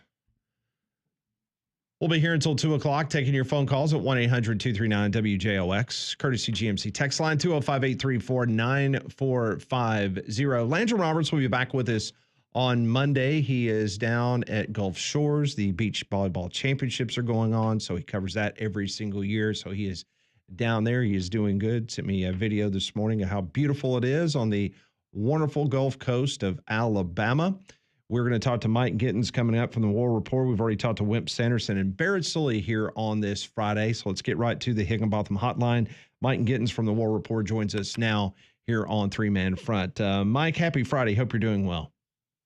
I am. It's the off season officially. I think now that college basketball is over, we just finished up spring practice. So college football, one of the longest off seasons of any sport. It's brutal, but no shortage of storylines on the plains this off season. All right, so let's start there. Let's start with the basketball team because you had a tweet yesterday afternoon, and we were caught off guard. I don't know if you were because you're around this program on a more intimate basis than we are being up here in Birmingham. How surprised were you about Baker-Mazara, and can you take us through the timeline and everything that took place before he went into the transfer portal? The surprised and not surprised, right? Like, look, I think that it was a foregone conclusion that he was going to return to college this year. I think it was an even further gone conclusion on a lot of people's minds that he was going to return to Auburn. But life doesn't always go the way we think sometimes, and he has hit the transfer portal. Look, a deal was signed, and it was signed before the end of the previous basketball season, meaning while they were still in the tournament. And his camp feels like his market value has risen since that deal was signed. This is a pro problem. We see this all the time. Some guy signs a contract, he feels like he outperformed it. In this case, it's a little bit more crazy to me because you just signed it. So, in my mind, somebody got in his ear after he signed that contract and said, I think we can get more money. I think he's going to find that there's not going to be that much more out there for him, based on it. These kids tend to overvalue sometimes what they're worth here in this free market, and the people advising them, there's not a lot of precedent to go on. It's just, here's what we think based on, some loose numbers that we have. So the timeline is a deal was signed. They wanted to come back to the table, and right now, Auburn seems unwilling to negotiate. When I say Auburn, I mean the collective on to victory, because the deal would have been signed with them. Rev share is not in place yet. Also, this is outside of Bruce Pearl's purview to some extent. I'm not surprised that this is happening, but I am a little shocked at the timing because of when I know things were signed. This is, in my opinion, guys, this is bad advice that he's getting from somebody, and we'll see how it plays out for him. Okay, Mike, well, you might have just answered this question then. So is there any chance that Chad Baker-Mazara ends up back at Auburn? Is that a something that is still on the table, or do you think there's a 0% chance of that happening at this point? Right now, based on what I know from my source, I'm going to tell you I think there's a less than 20% chance he comes back at this point. And I know fans may find that number shocking, but this is more than just about basketball. If you're Bruce Pearl, Stephen Burrow, Mike Burgermaster, Ira Bowman, these guys, that are driving this program, you got to put a team together, and you have to limit the distractions. So I want you to think back to this past season, right? How many times was Bruce Pearl asked in a press conference, are you worried about Chad? How do you rein in Chad? All these questions. I thought he did a great job managing that, but at some point when you're spending mental capital focusing on just trying to quell distractions, it's taking you away from other things that you could be doing for your team to help get them back to a place that not many college basketball teams go, which is the Final Four. San Antonio was amazing. They made it there. Chad Baker was a huge part of that. But what is the trade-off? Can I find someone who will give me that sort of production but less of the other headaches? If you keep putting that equation on the table for the coach to solve, eventually he's going to try to solve it. And I think that's what's happened here. So, I don't think that he returns at this point. I'm not putting the chance at zero, But to me, it doesn't look good. All right, so let's talk about before he decided that he was going to test the waters and move on elsewhere from Auburn. In my opinion, you can correct me if you think that I'm inaccurate with this statement, but I thought that Chad Baker-Mazara coming back was going to be one of those centerpiece pieces to this team next year. A veteran experience, someone's a great defender. Heck, you scored 18 points in the Final Four. I mean, this was a dude that was going to be relied on pretty heavily next year, and now he's not going to be there. Yeah, he was. And let me tell you this, and that's what I'm trying to remind people, basketball was not the issue here. It's not what we're talking about. His acumen and his skill as a basketball player is not in question. Auburn would not have been where they were last year without Chad Baker-Mazara. And continuity, senior leadership, these are the things that we see are carrying teams further and further in the tournament year after year. It's the senior-laden teams with the experience and the leadership that are making it the furthest. Mix in some dynamic young talent like a Tahad Pettiford, a National Player of the Year candidate, a steady guy like Janai Broom, and you've got the makings of a great team. So he would have been in a prime role. Now, we all know how Bruce likes to divvy out minutes. He would like to play a lot of guys. He wants to be deep. I think the story of this team all year was their depth. He was going to be the anchor in that. And, now you've taken yourself, if you're Chad Baker, out of a situation where you would have been an absolute anchor to a team to a lot of uncertainty in anywhere else that he goes. So, Mike, with one guard leaving, you did have another guard coming in yesterday. I just wanted to ask your quick thoughts on Overton, the guard that Auburn got in the transfer portal from Texas Tech. What can we expect from him? Yeah, a great pickup for Auburn there. These guys have earned the benefit of the doubt, I think, in terms of how they evaluate talent. I mean, year in and year out, they just go out and they find pieces that fit. And I think from a scoring standpoint, they've gotten even better at that. Guard play has been criticized over the last few years. Lack of offensive production from the guard spot has really cost Auburn before this year. They solved that issue in a large extent, I think, and he's going to be a big key in that. So I like the pickup. I don't know that Auburn has had a bad pickup so far this offseason. I like the moves that Bruce Pearl is making. Even Oporum, right? This guy comes from Butler Community College, and they've just been, when they set their sights on somebody, my ears go up. Because I know how they evaluate, I know the things that they value, and I know that it's not just about pure talent, but it's about fit. And they're putting together a lot of pieces that seem to fit well together. So in regards to the basketball roster, what else do you anticipate needs to be done in your opinion? Yeah, I don't know that there's a lot more that needs to be done. I think you've shored up a lot of things with Keyshawn Hall coming in. The Big 12's leading scorer joins the Auburn Tigers. What an absolute coup for Bruce Pearl. I do Locked On UCF as well, so I covered him all year. He brings in 18 and 8. That's going to help fill a lot of the rebounding and scoring that you're losing with Janai Broom. And then he brings in some guys who can also score as well. So you got the double keys, in Keyshawn Hall and the kid from Mississippi State coming in.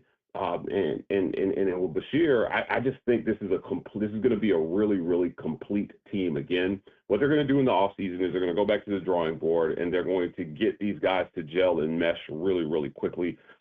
This staff is really, really good at that. Chad Pruitt, those guys get in there. They know how to make a team fast. And in college basketball, that's the name of the game. If you've got you're turning over so much of your roster every year when you go far in the tournament. Re-recruiting your roster has become the new hardest challenge here, I think, in college sports. It's not just going out and getting guys. It's convincing the guys that you have to stay, especially with the new transfer rules and NIL. So these guys I don't see a lot of needs left here for them. I think that this team is pretty close to complete. And I think they'll compete at a high level next year. I think the media, it's overtime for the media to give Auburn basketball their due in the preseason. They underestimate them every year, and they've been outperforming expectations. These guys have earned the benefit of the doubt. So I know you just said the roster seems like it's pretty shored up at this point, but I did want to ask you about one guy in the portal as of yesterday, and that's PJ Haggerty from Memphis. He is, by I think a lot of metrics, the best player in the portal. He's a second-team All-American. Is that the kind of guy that Auburn would find a way? Hey, we'll find a spot for him. We'll find a way to make the money work because of just how talented he is. So is there any buzz maybe around PJ Haggerty in Auburn? Yeah. Look, I get in talking with a staff member just as soon as yesterday. But in short, yes, if you can make the money work, which seems to be an issue, you may be freeing up some money here in a little bit. I do like a guy like PJ Haggerty. If Chad Baker is on his way out, I love this. You add 21-6 to your roster. 21-6. Auburn is going to bring in a incredible amount of scoring here, and prior to last year, that's where they struggled a lot. It was putting the ball. They always play championship level defense, but when you need a big bucket at the end of the game, they were able to find that. Yeah, PJ Haggerty, I think you get that. This kid shot just under 50% from the field. He's creeping toward 40% from three, and he's an excellent free throw shooter. He can dish. I like the move, and it becomes about fit and unfortunately money at this point. But if the reports that I am getting are true, you got a lot of money that's going to be freed up to go get a guy like PJ Haggerty if Chad Baker-Mazara is now on this roster next year. Talking to Mike Gittins from the War Report, joins us here on Three Man Front on the Higginbotham Hotline, talking a little Auburn basketball. And let's pivot now and talk about the Auburn football team. Just your overall assessment of the spring activities. I know reading your reports that Deuce Knight was as impressive as anybody on the offensive side of the ball. Just give us the 411 on what you experienced and was around this spring for the football team. Oh, man, they have made strides offensively. What Hugh Freeze has done is he stacked the deck around Jackson Arnold. And I want to be clear here. There is no quarterback controversy in my mind. Jackson Arnold is the unquestioned starter of this team. His experience, his leadership, his moxie, puts him in that position. Deuce Knight, what he did was I think this spring he showed that he is the clear heir apparent. Now, what we saw last year is we saw the whole quarterback room leave because the guys in there, nobody rose to the top of the pack, right, to say, hey, I'm the future of Auburn football. I think that Deuce Knight did that this spring. In the post game for A-Day, I asked Hugh Freeze about only having two quarterbacks really to focus on, and he didn't have to do that dance where they pretend like hey, we got to split these reps up and everybody's going to compete. And we all know you narrow it down to two guys after like 3 or 4 practices, and you focus on those guys because you can't split reps evenly amongst 4 or 5 guys all spring and think that you're going to come out with a good quarterback race. This spring, he really got to focus on just these 2 guys. And now you've got the kid from Stanford coming in, after Ashton Daniels, this summer. But this, to me, is about Jackson Arnold and Deuce Knight, right? I expect to see him round into, starter form, probably close to midseason, the same way we saw DJ Lagway at Florida do. But he's immensely talented. On A-Day, we saw, though, I thought A-Day cemented to me why he is not, why it's Jackson Arnold.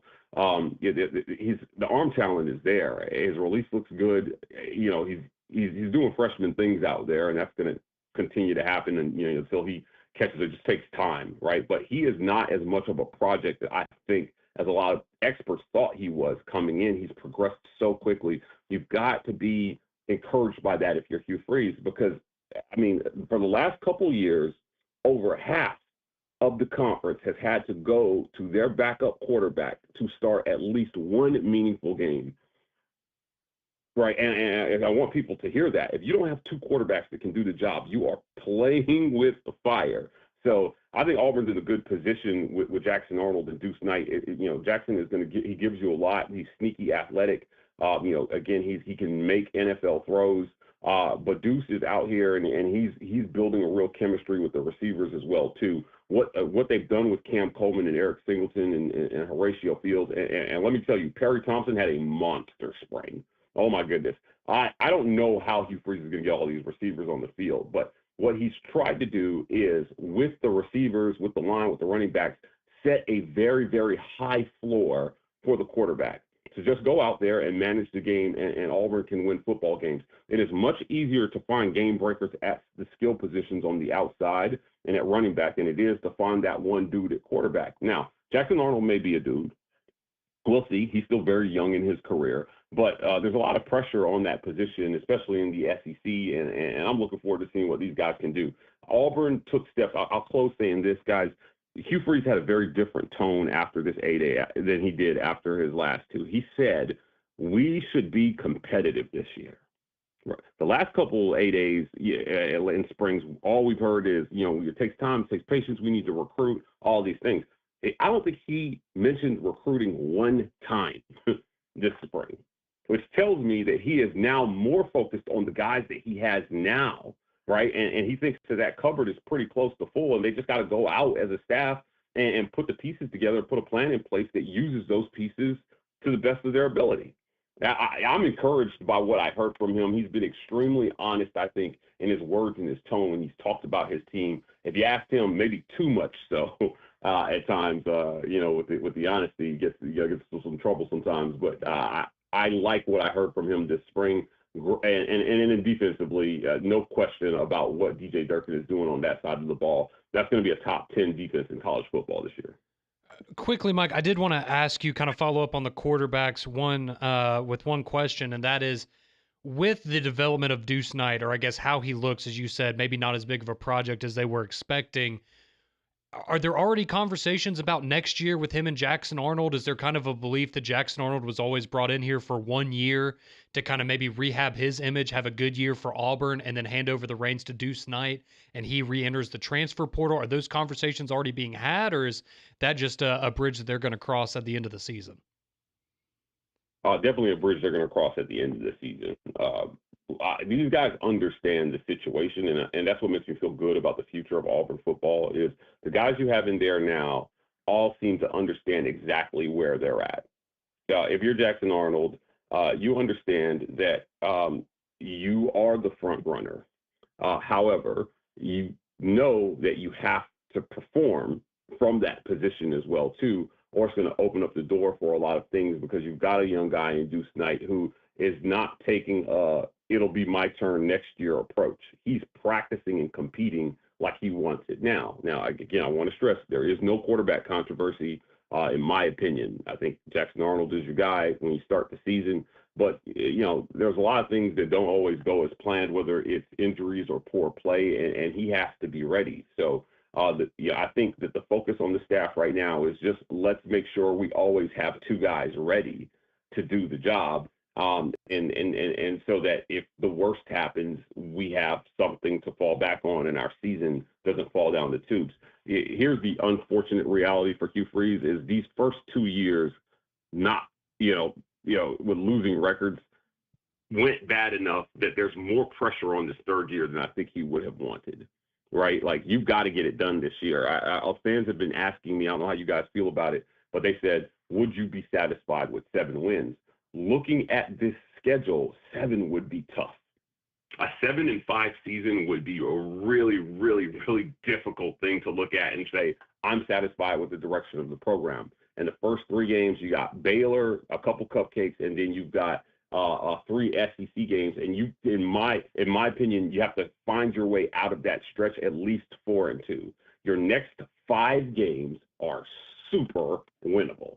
And if you can get to that Iron Bowl, I think after you play Georgia, the next 5 games, there's no reason Auburn can't win all those games. There's just not. After you play Georgia, you get Missouri, who's going to be a shell of themselves, Arkansas, Kentucky, Vanderbilt, and Mercer. No doubt. Those are all winnable games. You've got to, I'm sorry. I'm going to say that again. Missouri, Arkansas, Kentucky, Vanderbilt, and Mercer. Get out of that first stretch 4-2, right? Now, you start Baylor, Ball State, South Alabama, that should be 3-0. And if you win one of your next three, Oklahoma, Texas A&M, and Georgia, 4-2 start, you sweep the next five, you're looking at 9 wins. And you go into that Iron Bowl with a chance to make the college football playoffs. This schedule sets up really, really well for Auburn football, and I'm excited to see what they do with it. But make no mistake, the season will be determined in those first 6 games. Yep. I think if you, for some reason, you don't win an SEC game before Georgia, that's going to be really, really tough. That is Mike Gittins from the War Report. Outstanding coverage of Auburn athletics. Mike, you and your family have a blessed weekend, the Easter holiday season, and we hope to talk to you again soon. Thank you. Thank you so much for having me, guys. Thank you. That is Mike Gittins joining us on the Higginbotham Hotline. You deserve solutions that are built for you. Higginbotham is your one-source solution for insurance, financial, and HR services. More three-man front on this Good Friday. This is Jocks 94.5.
Always a great conversation with Mike Gittins from the War Report. Appreciate him joining us here on Three Man Front. If you missed that, especially the very beginning of it, I know Molly's working on a snippet that we'll put out on social media in just a few minutes about Chad Baker-Mazara. Wow. Just interesting comments about the contract and the agreement between Auburn and Chad Baker-Mazara. And it sounded like did not give us a number, Conrad. I know I'm putting maybe words into the mouth of Mike Gittins, who just joined us, but it sounded like that it was a significant number because he kept alluding to the fact that if Chad Baker-Mazara is off the roster officially, it appears that Auburn would have freed up some significant money that they could reinvest on another player. Yeah, I mean, specifically when I brought up, PJ Haggerty, I think that's a guy that we would all look at and say that's probably a $3 to $4 million price tag for that a guy. Dude's good. He is really good. One of the best players in the entire country. And yeah, so I mean, that would lead me to believe that maybe, the numbers we were speculating on for Baker-Mazara, I mean, maybe there are some schools going north of 2, and to the point where you're Auburn and you go, man, whether it's, splitting that up and giving $1 million to 2 guys that you think could come in and fill that void, or you just say, hey, if we're already, going to have to spend $2 million on Baker-Mazara, what's $2.5 or $3 million for a PJ Haggerty, and you just decide to go in that direction. But yeah, very interesting, and just kind of making it seem like ultimately a situation kind of like we expected, but right, you thought you could get more money somewhere else, and so you decide that, hey, this offer was great, but I have one more year to capitalize on this. I'm going to go make as much money as I can because, again, I think he's a good player, but he doesn't strike me as an NBA player, right? So this is going to be your opportunity to make a little bit of money. And he'll be before you go pro in 26, something right? else. By the time this time next year? Yeah. Yep. Okay. So no more mom and dad insurance. That's right. That's the worst thing about turning 26. 26 is a horrible birthday because of that. Molly and I can relate. Well, Molly can't. Not yet. Molly's I like still got a couple 17. more. I was about to years. say, I forget that. Molly's 17 Yeah. years Yeah. old. Not there yet. You're still living the good life. I am scared for that day, though. I It's- have thought about it. Yeah. Have you already thought about it? I have. Paycheck looks a lot different when. I like to think ahead. Yeah. Plan Nothing for- like being able to opt out of health benefits and stuff when you first. Oh, it's the best. It is. It's great. Yeah, and see that same premise is losing a dependent on your tax form. I was about to say, yeah, it hurts both parties. Yep. I lost one last year, and before you know it, I'll be losing another one. Mm-hmm. You get to claim the alligators though, because they're a tax write-off with how much they eat. Well, it's a business expense. Well, that's true. That's true. Because you have the little boat rides that you give to the neighborhood kids. And Yes. That's right. Don't fall out of the boat, kids. You'll learn real quick. Yeah. Hands and feet inside the boat at all times. At all times. Could be a problem. So we told you a few minutes ago that Auburn cornerback J.C. Hart had entered the transfer portal. And one thing's for sure, that Auburn's got depth in the secondary. Well, J.C. Hart has already scheduled a visit tonight at Utah. That went really fast. Yeah, well, again, that goes to the whole, I'm planning on entering the portal. And so then you have those days to set your schedule, and then you officially enter the portal and you're off to the races. And for those that do not know how this works, I had a couple of guys that I knew that played big-time college football that was involved in the portal. And how it typically works is that, once you have, sometimes they indicate to their position coaches or the head coach that they are leaving. Yes. Others do not, depends on that relationship. Like Nico. But basically, you submit the paperwork to compliance. And then compliance can either drag their feet or they can get to it real quick. So it could be a situation. I know at one Southeastern Conference school that somebody decided to go into the transfer portal, submitted the paperwork like on a Wednesday, and as of Friday afternoon, the compliance still had not filed that paperwork. And then the weekend passed, and it wasn't until Monday. So a good 5 days went by before their paperwork was officially submitted. And again, that's more of a clerical type situation. Not saying that they were trying to slow play it to keep this person from going in the portal. No one would ever do that. No, not at all. That would never happen. So once it goes to compliance, then compliance has to upload the information to the NCAA. So it could take a little bit of time when you see certain things. But this whole Nico situation is growing even more fascinating to me, because here we are at 12:30 on a Friday afternoon, and it has pretty much been radio silence of the last 36 hours after the report from both Colin Cowherd and Bruce Feldman, both on the West Coast, by the way, that UCLA was going to be the ultimate landing spot for Nico, and there's been nothing. I was about to say, that's the weirdest part, is that it's been probably closer to 48 hours now at this point since that report's come out, and it's okay, so is it happening or not? Because you have some people that are essentially talking like he's already a member of the UCLA football program, but then we're also trying to, wait until it's official. It's bizarre. But I mean, we were talking about it earlier in the week, and I think it was you that asked us just, how long do you see this playing out? And we both said, I think this plays out I think it's going to take a little while, and whether it's because the market's just not there or just the way that the negotiation is going to work. But for what seems like it would have been a slam dunk deal, the money, I mean, numbers were already being thrown around. It seemed like everything was in place. You just wonder, is there a mystery team that's coming in at the last second to raise the price? Or, is one of the parties getting a little bit of cold feet with the decision? So, because otherwise, why would it not be official right now, Pat? Great point. Maybe UCLA decided, you know what, paying this much for him, and maybe the father is becoming a little bit more difficult. Who knows? But we'll wait to see if there's going to be such a good 30 for 30 on this one day. Yes.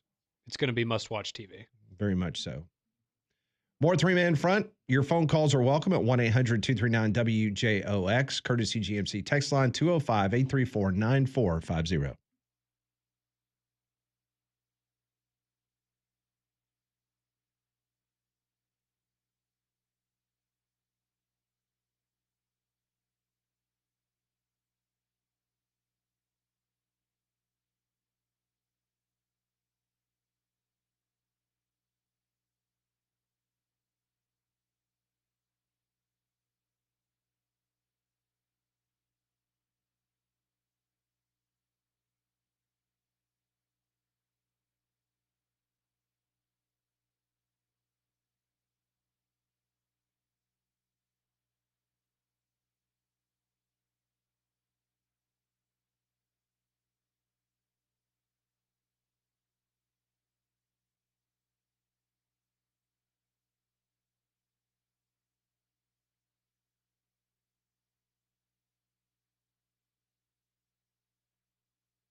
It is 12:36 on a gorgeous Good Friday. Thanks for tuning us in on this Friday. Pat and Molly Conrad, Landry will be back on the show on Monday. You know, after all these spring storms we've been getting here in central Alabama, you need to think about the health of your roof. Seriously, it's amazing what kind of damage can happen up there with the heavy winds, heavy storms, the hail that we can experience at times. That's where Abide Roofing comes in, and Travis Lloyd and his local roofing team. They're absolute pros, and they're offering something tremendous right now, a complete roof inspection free of charge.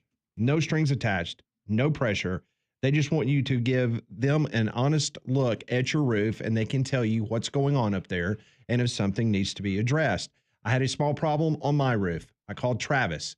He got on the roof and realized that a missing shingle or two was leading to a bigger problem, which was a complete roof replacement, because those shingles had gotten to the point where they could not be repaired. And they can do that. They can repair. If it's a small repair, Abide can do that. Or if you need a full roof replacement, they can handle that too.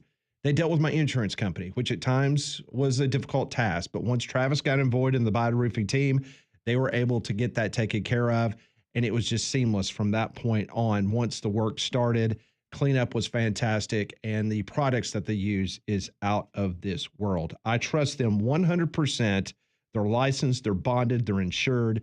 They're the real deal at Abide Roofing. Call them today at 205-922-7134 or go to their website at abideroof.com. Protect the largest investment you're ever going to have, which is your home. Call Abide Roofing today. 205-922-7134, abideroof.com. Let's go to the text line. Many of you are chiming in on the Chad Baker-Mazara situation, and also an earlier conversation we had about the retirement of Shedeur Sanders' number at Colorado.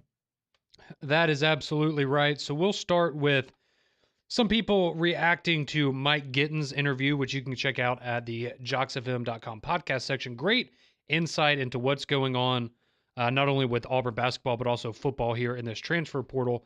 But someone texted in and they say, Mike is off his rocker. No way Auburn gets to 9 wins this year. They would be lucky to be 4-7 going into the Iron Bowl. Okay, so the texter says they'll be fortunate if they're 4-7 going into the Iron Bowl? Correct. I strongly disagree with that. Yeah, I respectfully disagree with that too. Yeah. Let's see. We have... I will tell you this, if it's 4-7 going into the Iron Bowl, you might have a new football coach at Auburn. I was going to say, I don't know if Hugh Freeze is coaching in that Iron Bowl, if that's the case. I can't imagine a scenario where they go... DJ Durkin might be your interim football coach if that happens. I'm just trying to imagine what all would have to go wrong for them to be 4-7. Yeah, I don't see that. Because, I mean, if based on, I mean, again, the schedule that we were talking about with Mike, I mean, there's no way you shouldn't be 3-0. And so if you go 1-7 the rest of the way getting into the Iron Bowl, don't see that happening. Let's see. Someone chimes in. He says, I've seen enough. Alabama needs to retire the number 13, and I'm not talking about Tua. I'm talking about Spencer Pennington. Little joke there. Okay. Based on the what's going on at Colorado tomorrow for their spring game festivities. Someone else says, I think Nick Marshall deserves to have his jersey retired at Auburn before Shedeur does at Colorado.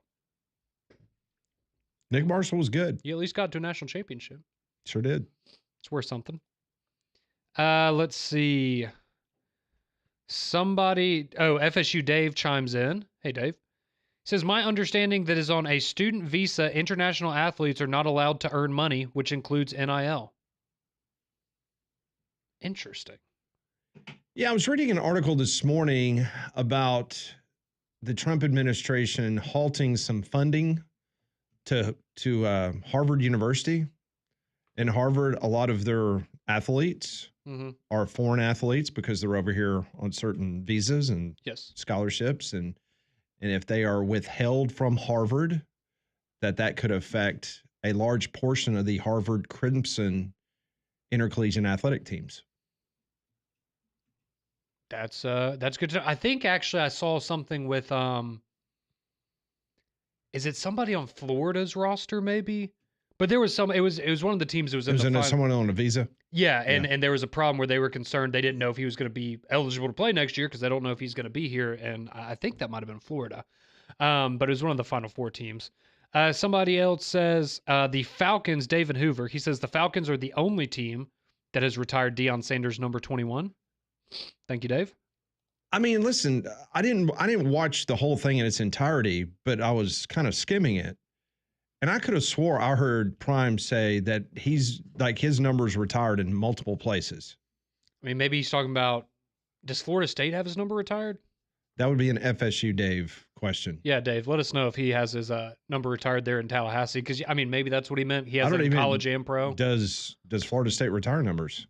I don't know. Or do they have it in the Ring of Honor in Doak Campbell? Yeah, it's a good question. Let's see. Brandon chimes in. He says, Alabama should retire Jalen Milroe's number. That would make more sense than Shedeur Sanders. Don't think you're going to see that one. Well, Jalen Milroe Tuscaloosa did get Alabama to the college football playoff. He did. He won an SEC championship. Yeah, I still don't think they're going to retire that one. Let's see. Someone says Deion needs to take some more one-on-one time with Nick Saban and Terry. I hope they still keep in touch now that Coach Saban has retired. Let's see. Josh in Huntsville says, have y'all considered the fact that maybe Sacramento State is battling with UCLA over the NIL for Nico? That would be something, wouldn't it? Sacramento State, they've got some headlines this offseason, no doubt about that. JJ chimes in. He says, hey, y'all. So although I do not agree with Nico's decision at Tennessee, look at the flip side. This guy just went from being a quarterback at Tennessee to what every sports talk personality is talking about. Everyone now knows who this kid is. Hopefully it doesn't bite him in the rear, but the whole nation now knows who he is. Well, that's part of what we heard why he had to skip practice on Friday, right, Pat? Because he was so mentally exhausted from his name being trending on social media. That's what CBS Sports reported. They said it was not him holding out for more money. CBS Sports reported that he needed a mental timeout because he was trending on social media. Like he had not trended earlier in his career when he ran out of bounds against Arkansas, as opposed to throwing the ball in the end zone for an opportunity to win the game against the Hogs, or him getting embarrassed in Columbus, Ohio in the college football playoff. This is the first time that he's ever been on social media. I vividly remember the Tennessee fan base in the first half of that Alabama game this year. I know it ended differently, but they were ready for him to be gone, and that was halfway through the season. And speaking of Tennessee, and I know SEC Mike was on this program earlier this week, and then I was fortunate enough to do his podcast yesterday afternoon, and we were talking about Tennessee, and he was straight up. He believes that the high end maybe for Tennessee this next year is 7 wins. So we're sitting here talking about the ceiling for Auburn, but just think about what's happened to the Tennessee mindset within the last 7 days. Yeah, I think their win total went down from 9.5 to 8.5 is what it is now. And that's significant for Vegas to drop something by a full game. Yes. And I mean, Ryan Callahan said it when he joined us yesterday, 7, 8, 9 wins. You're no longer starting the year with the expectation of being, in contention for the playoff. Doesn't mean you can't, but somebody's certainly going to have to turn some heads there in that quarterback room. Maybe Steve Angeli from Notre Dame is the answer. Drake, he chimes in. He says, Florida has had 5 jerseys get retired. Okay. Does he list who the 5 are? He does not. Yeah, if you know who those are, Drake, definitely let us know. Thank you to whoever just sent in that video of the caption said this is, Big Nick taking Nico to practice every day. But thank you for sharing that. That was funny. But 205-834-9450. You can continue to chime in on the courtesy GMC text line, talking about Nico, Chad Baker-Mazara. Why are things so quiet on the portal front for Alabama and Auburn? Any of that, we will take your text and we'll read them here on the show. So a couple of weeks ago, we were talking about a possible strike in the UFL. When we come back, we'll give you an update on that, a little bit of news coming out of the United Football League and where that stands with the players and a strike. That's all next on 3 Man Front.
It is 11 minutes in front of the hour. This is Three Man Front on Jocks 94.5, great radio stations like up in Huntsville, the UMP down in the capital city of Montgomery, 740 Jocks down in the capital city of Montgomery, Alabama. A few weeks ago, we were talking about what potentially was going to happen with the UFL. The quarterbacks had threatened to walk out in training camp. There was also talk that first weekend of the actual game weekend that there could be a strike looming. Well, this morning, the United Football League Players Association, they have ratified a new collective bargaining agreement with the UFL, ending nearly 6 months of negotiations, according to union officials. The new CBA includes an annual raise of $7,000 on the player's minimum salary and year-round health care. That's a big one. So that was a big bone of contention, and that's huge. And I'll also throw this out there. You know, in all these leagues in the past that Birmingham has been privy to, and we've been involved in every single one of them. And that's a testament to the fact that this is the greatest football town in America, period. End of discussion. It's a situation where these players in all of these leagues, they have sought one thing, and it's the fact that, yes, this is a seasonal job, but being able to have health care 12 months out of the year round, that was going to pay big times for them, because let's just be honest, football's a violent sport. People get hurt. And all of a sudden, if you're out and it's a seasonal job and they're not making Nico money playing in the UFL, these guys are making anywhere between $55,000 and $75,000 a year. And then on top of that, they didn't have year-round health care. So they get a little bit of a bump in a salary, and now they're going to get a full year of healthcare coverage. So they've agreed on this new CBA. And this is what college football needs to go to. Let's just be honest. We've been saying it for months and months and months. And until this is done, we're going to continue to hear these crackpot stories like Nico's dad and all this other kind of stuff go on. So until we get the CBA in college sports, then we're going to continue to have chaos. But this is good news for the UFL. Absolutely no. And I mean, you hit the nail on the head with the year-round or annual health care and that being such an important part of them, and also just kind of giving you more flexibility in maybe what you do in the off season, right? Because I have to imagine a lot of these guys, you're going and trying to find something that, it will be flexible with your schedule, but, paying for health insurance out of pocket, if that's what you're having to do, is certainly not cheap, as I know many of our listeners are probably aware of. So no, this is great for them.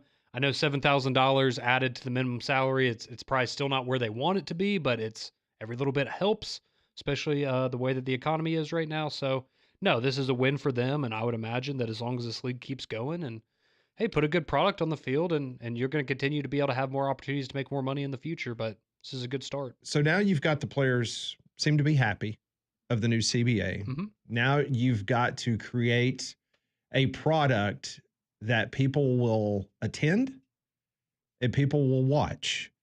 The UFL's TV viewership and attendance are behind last year's result 3 weeks into the 2025 season. On TV, the UFL audience has averaged 604,000 people through 12 games. That's down 33% from last year. Down 33%, same time this year from last year. The best audience this season came in week 3 on ABC when DC played St. Louis. It drew right around 1 million viewers. Games this season have aired across Fox, FS1, ABC, and ESPN.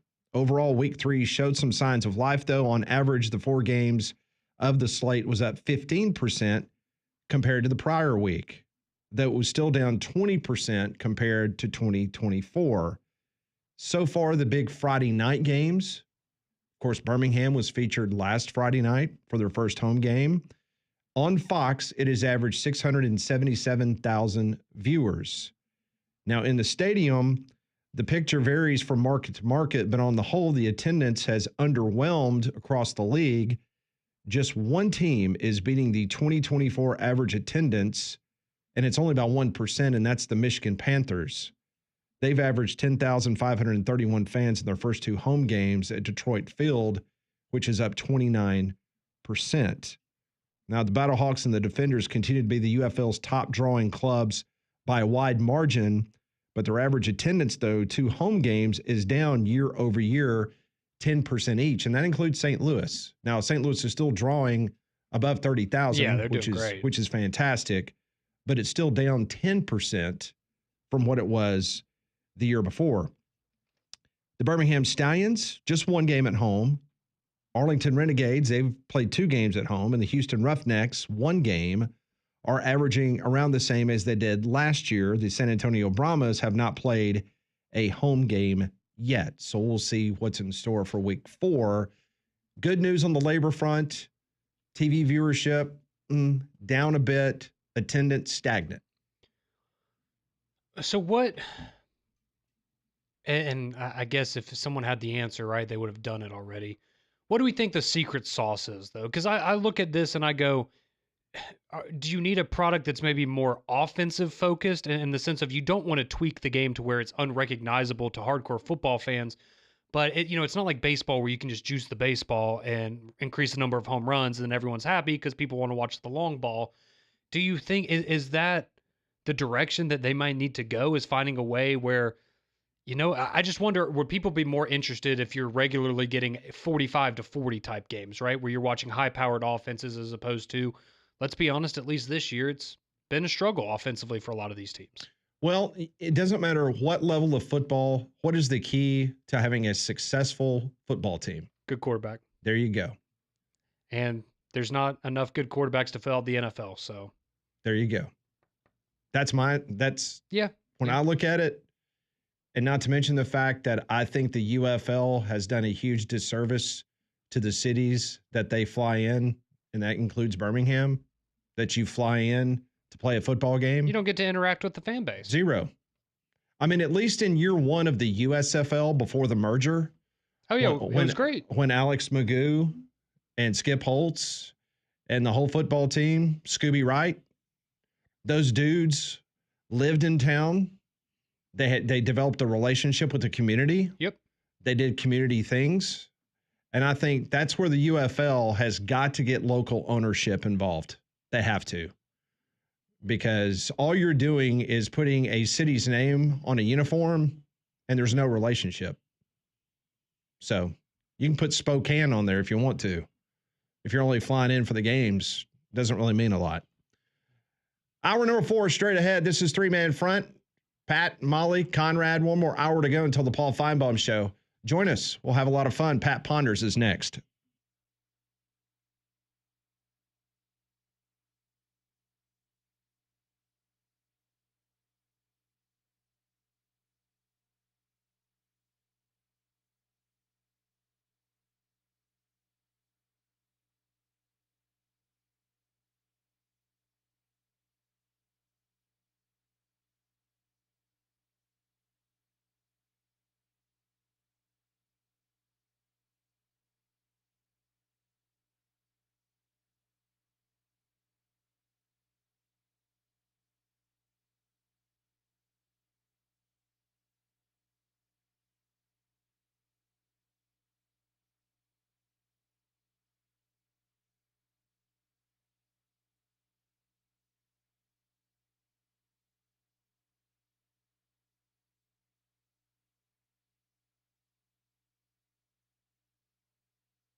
It is the fourth hour of three-man front, Jocks 94.5, the ump up in Huntsville, Jocks 740 in the capital city of Montgomery. I know a lot of people traveling this afternoon. You might have had Good Friday off, traveling to see family and friends for the Easter holiday weekend. We appreciate you making us a part of your day. All the great interviews we had today, Wimp Sanderson, Barrett Lee, Mike Gittins. You can go back and download all of those interviews in their entirety and enjoy them over the weekend. Well, let me tell you about Trim Tab Brewing Company, because next Thursday, yes, April 24th, it is the NFL Draft, and we have our NFL Draft party at Trim Tab Brewing. We will be there, me and Pat. We're going to get to watch the NFL Draft. Will Jalen Milroe, will he be drafted in the first round, or will, like Pat predicts, another Will Levis type of situation? So we will be there next Thursday night. Tub the Band will be there from 7 to 10. Also, Red Mountain Crawfish will be there. So come by and join us, drink some great beer, and have some great crawfish, all at Trim Tab Brewing. Well, yesterday on this program started quite a firestorm during Pat Ponders, in which we got one of the most classic answers of all time from Conrad Van Order, which ultimately found out that he liked to go around and punch ant beds in PE class. Didn't say I liked it. I just did what I had to do to survive. Have you punched Pat. any ants this morning yet? No, I have not. Okay. My knuckles are unbitten. Good for you. It's brought to you by Courtesy GMC and Trustful off of Exit 32, I-459. This is a little segment we like to call Pat Ponders.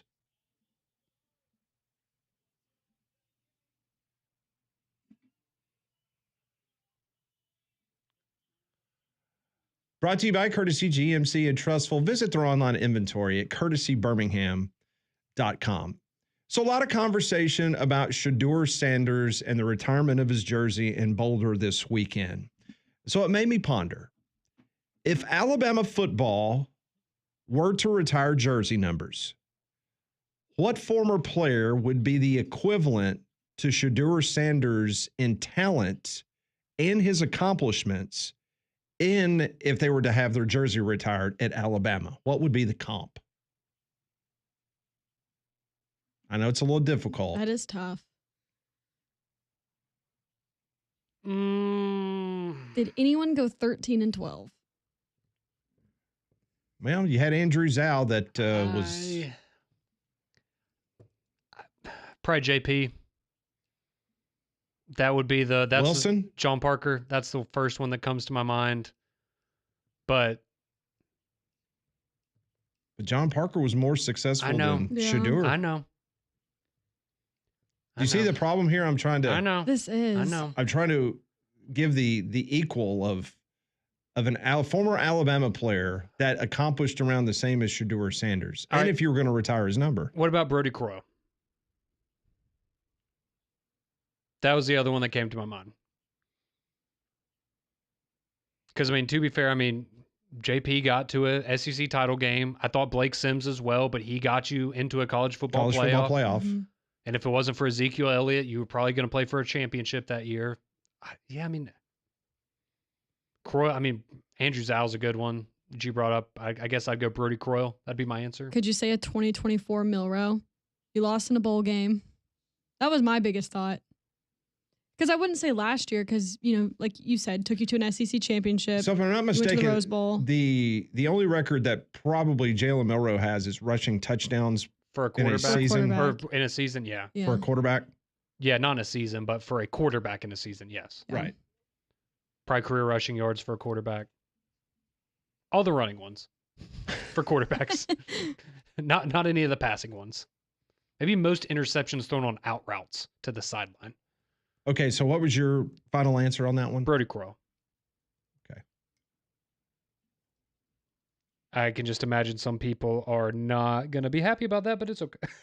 This is a text line already going crazy? Yeah, we'll get to those later. Yeah, we already got some suggestions. Okay. But do you see my dilemma? Yeah, no, it's a tough one. That is really tough. Trying to give me a comp to the 2 years of Shedeur Sanders, and if you were to put him in an Alabama uniform. Well, and to be... from my perspective, it is hard from a comparison standpoint where I think Shedeur is incredible, and I think he is a better player than a lot of these Alabama quarterbacks from the past we might throw out there. But the Alabama quarterbacks accomplished way more from the standpoint of winning championships, getting to a playoff, getting to Atlanta. That's why it was so hard for me to pick one. Yes, because do I think that did John Parker Wilson or Blake Sims, for example, did he win more at Alabama than Shedeur did? Yes. Do I think Shadeur's a better quarterback than Blake Sims? Absolutely. Yeah. Absolutely. And let's be fair. If Shedeur Sanders had an offensive line like the majority of those Alabama quarterbacks that we just talked about. Well, that's what makes him so incredible is that he did it without the offensive line. And he did that without being in the hospital. Yeah, that's true. That's true. Unfortunately, that does not mean that you should have your number retired, though. All right, so Molly just brought up Jalen Milroe. So let's talk about Milroe for a second. So if Jalen Milroe had played in the FCS and not in the SEC, would more NFL teams consider taking Milroe as a project than him playing in the tough conference that he played in? No, because I think what you saw from him, I think when it comes to general managers and coaches talking through Jalen Milroe and is this a guy that we want to risk some draft capital on next Thursday or Friday, whenever it is that he gets selected, I think people are going to put a lot of weight into what he did at Alabama in 2023. So not 2024, but the year correct. before. And they're going to go back and look because you go back and look at the A&M game, for example, where he beat Texas A&M by throwing the football. Mm-hmm. And he showed an ability to throw the football, and especially down the field. I mean, that man in 2023, I mean, he had the best deep ball in college football, and that kind of got away from him this past year. So, no, I don't think that it would help him come NFL draft time because I do think people are going to put a lot of stock in what he did in 2023 and getting Alabama to a playoff. See, I was going to bring up 2023, but also you play in the toughest conference in the SEC. And I feel like that in itself also holds a lot of stock versus being in the FCS. And someone's going to pull up the LSU tape from this past year and stuff like that and go, but look at this guy, or the first half of the Georgia game and say, look at what could potentially be here. Well, I heard this, and the reason I thought about this question is because it was a really good discussion about Jalen Milroe on the NFL Network last night. And it was basically saying they believe that more people in the NFL would give him the more benefit of the doubt if he did not play in the SEC, because many of them believe that you've already seen the best of Jalen Milroe in the conference. That's a fair point. Because he played top-notch competition. And so the warts that you see with Jalen Milroe, they didn't improve. That's a good point. So if you played lesser competition on a weekly basis, then you can kind of give him the benefit of the doubt and say, well, we can work on that and get him to where we need him to be. Does that make sense? Yes. I will say I did get a kick out of, I don't know if y'all saw this, but Chris Collinsworth said, he was talking about Milroe, and he said, yeah, man, you watch him run, and it's unbelievable. And, I mean, he throws like Jalen Hurts. And I said, yeah, maybe Jalen Hurts at Alabama when he couldn't, he couldn't hit a goalpost or a broadside of a barn. But Jalen Hurts has developed into quite the passer in the NFL, and Jalen's Milroe has a long way to go. Doesn't mean it can't happen, right? I mean, clearly we saw it with Hurts, and I don't think anyone expected him to be this good, but it's going to have to be the right situation for him, the right coach that can get the most out of him, and we'll see. Best of luck. Question number 3. After hearing Aaron Rodgers yesterday discuss his future, what do you think he will do for this upcoming season?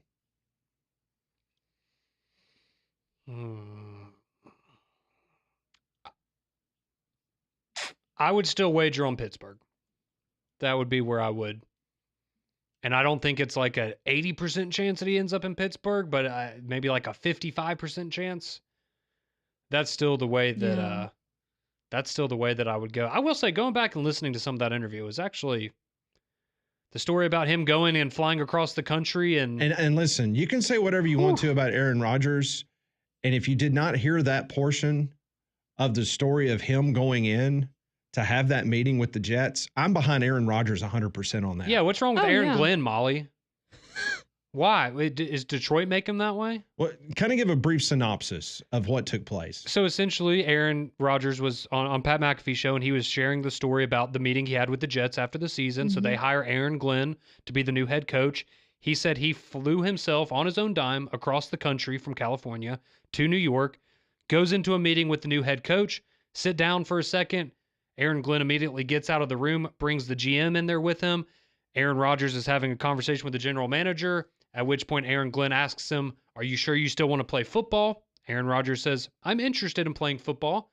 Aaron Glenn then responds, well, we're going in a different direction at quarterback. And that was it. And Aaron Rodgers was expecting to be there for hours talking about the future of the franchise and if he was going to be a good fit. And he said it was essentially a 10 to 15-minute meeting that he was upset wasn't handled over the phone because they were worried about how the message. They were worried about the message and how they were going to portray that after the meeting. They were trying to give him the opportunity to say, hey, I'd like y'all to release it this way. And he, I can't share the exact quote, but he said he didn't care about that. Wow. And I'm in his camp on that front. I would be pissed. Yeah, I'd be mad. I flew across the country for he a said, you could have told me that meeting. on the telephone. It could have been an email. Yeah. And part of it too is he was saying, he was, some of the things Aaron Glenn was asking him, he was like, man, you don't know me. Like, that's why I'm here. I don't know you. You don't know me. And according to him, they weren't even willing to have a conversation. They were just done with it. Yeah, I mean, that's the one thing Aaron Rodgers, he was basically saying, that's why I flew across the country, because I wanted to have an opportunity to sit down and we could get to know each other. Because he genuinely was interested in, if it was a fit, he would have wanted to come back to New York. Yeah. So what do you think he does, Molly? I think he'll go to the Steelers. Steelers? Yeah. So you guys think he will play? Yeah, I will say I think he this. will. I think either Steelers or that's it. Like, if it's not Pittsburgh, I think that's it. All right, question number 4. Now that Nico's gone, excluding Arch Manning, which SEC quarterback will make the most money this year? NIL wise? Mm-hmm. Oh, it's either Sellers or Nussmeier. I'm going to lean Nussmeier. I'd probably go Nussmeier or Lagway. Lagway's a good one as well. But yeah, I could see again, more of the experience. Mm-hmm. We know with and I know LSU's put a lot of money into the portal. They've done a heck of a job this offseason bringing in some new faces, but I could see South Carolina maybe overpaying a little bit in that situation, but also knowing that they had to make that big offer to Dylan Stewart, and I think Nick Harbour got a lot of money to come back at receiver, so I'd go Nuss. I wouldn't be surprised if he's making $3+ million. I don't think he's number 1 or number 2, but I definitely think Jackson Arnold is up there. Yes. Okay. Yes. Not top 2 or 3, but he's up there. Sidebar question. Who do you think is making more money at Alabama, Ty Simpson or Keelan Russell? Russell. And I assume Austin Mack's probably making the least out of those 3, but yeah. I was just curious if you thought Russell was making more than Ty. I agree with that. I think that's probably right. Next question. With Easter Sunday approaching, do you eat the ears or feet first off your chocolate bunny? The ears. Oh, so you break the ears. Mm-hmm. Okay. Yeah. Hot take, I think chocolate bunnies are super overrated and I do not enjoy them. It's chocolate. I'm kind of like Landrum. Mm. I'm not a fan of the chocolate bunny. So you eat a banana upside down the wrong way. Correct. So how do you eat a chocolate bunny? I guess the ears. I haven't I feel had like one of most those people in eat so the ears long. first.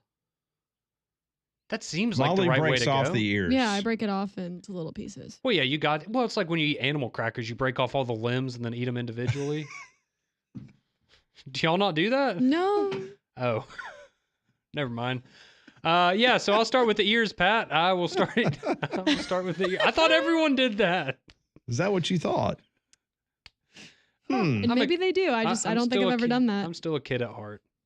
You don't do that, and then you have never mind. I'm gonna stop talking. You're so weird. You'll eat a banana the wrong way, and then you'll not even eat a bunny the right way. So, what is there a right way to do how do you eat it?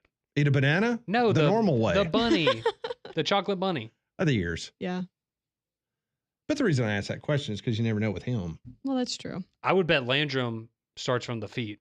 No, Landrum's probably never had one. He doesn't like chocolate. Well, I know, but I don't either. I've still had. Everyone's had one, right? At some point. So what do you do for partake in an Easter candy? Yeah, Me? I just didn't know No. if y'all do like you and Leanne do baskets or something as like a fun Easter thing. And we kind of got into a little back and forth over the weekend because I've got 2 children in their 20s, and she still wants to be a mom. Aw. I will be honest, my mom still does that for And me as well. there's nothing wrong with that, but the amount of time that we spend on things for their Easter baskets gets a little. You're over it at this point? For me, it is. That's sweet. But to her credit, I mean, those are her boys. Mm-hmm. Wait, And so when you go visit, and you said your mom still does that for you, right? yeah, and she does it for Paige as well. Yeah, that's great. It's very sweet. So when you go visit family, do y'all do anything like that? Do you still do Easter baskets or candy or We will anything? for Parker, my nephew. Yeah. But like my brother and I probably won't, just since we're traveling. Molly just says, just give me cash. Yeah. Well, that was the I best don't thing. want candy. Just give Growing me up, cash. that's what we did. We had my grandparents would do an Easter egg hunt at their house every year, and they'd put cash in them. Put cash Yeah, in that the was the eggs. best. Yeah, and it would be me and my 2 cousins, and we would go over there. And I mean, when you're 9 years old and you walk out of Easter with Well, $100 bill. with whatever, you're like, sweet. That was the best. I Can't love hide that. money. $100 bills and No. eggs. It wasn't. I'd be lucky I had a dime I or get a like a quarter. quarter. It wasn't Yeah. $100 bills. It was like $5 bills, but It was $500 bills. He's lying. that's right. Yeah. All right, since you guys both, because I'm fond of both of you, and since Landrum's not here, I will give you a bonus question. Yes. Wonderful. Which of these British terms would you like for us in the colonies to adopt? Oh, okay. Okay. I'm excited.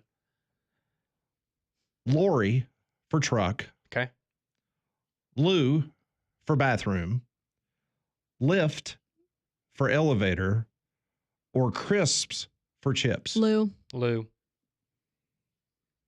That's just What was the truck one? Lorry. Yeah, I don't like that. Just truck. I'd never heard of that one before. I'd heard the others. I'd never heard Lori. But yeah, I mean, it's just Lou. You think Yeah, it's let more me go- sophisticated than toilet? yes. A little bit. Yes. And I don't know why, but it is. Lou. There's just something about, can you show me to the loo as Yeah. opposed to, Commode. yeah, it's definitely significantly better.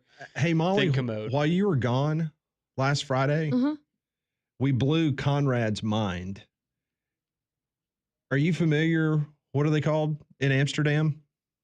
What are you talking? Oh, the public toilets or The whatever? public urinals for guys, No idea. where they have the. It's like not a cage, but like you can go and What? stand. Yeah, like you could go in public if you needed to, and it's like almost like a phone booth kind of thing where you're covered and you can go in there and use the toilet. And it's just like, Yeah, like Pee it's curl.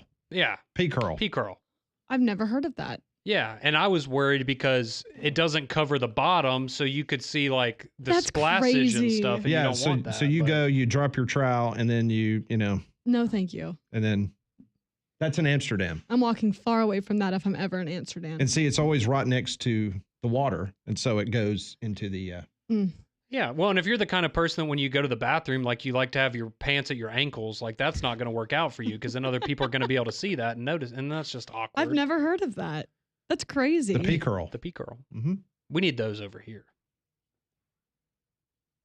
That would be a good Well, how many- entrepreneurial thing for you to do. Invest in pee curls. Maybe so. around Well, I Metro mean, Birmingham. How many times are you walking around? You're like, man, can I go in this? Especially now, like, can I even go in there and use the bathroom? Are they not Yeah. going to let me if I'm a customer? Maybe it's not even open.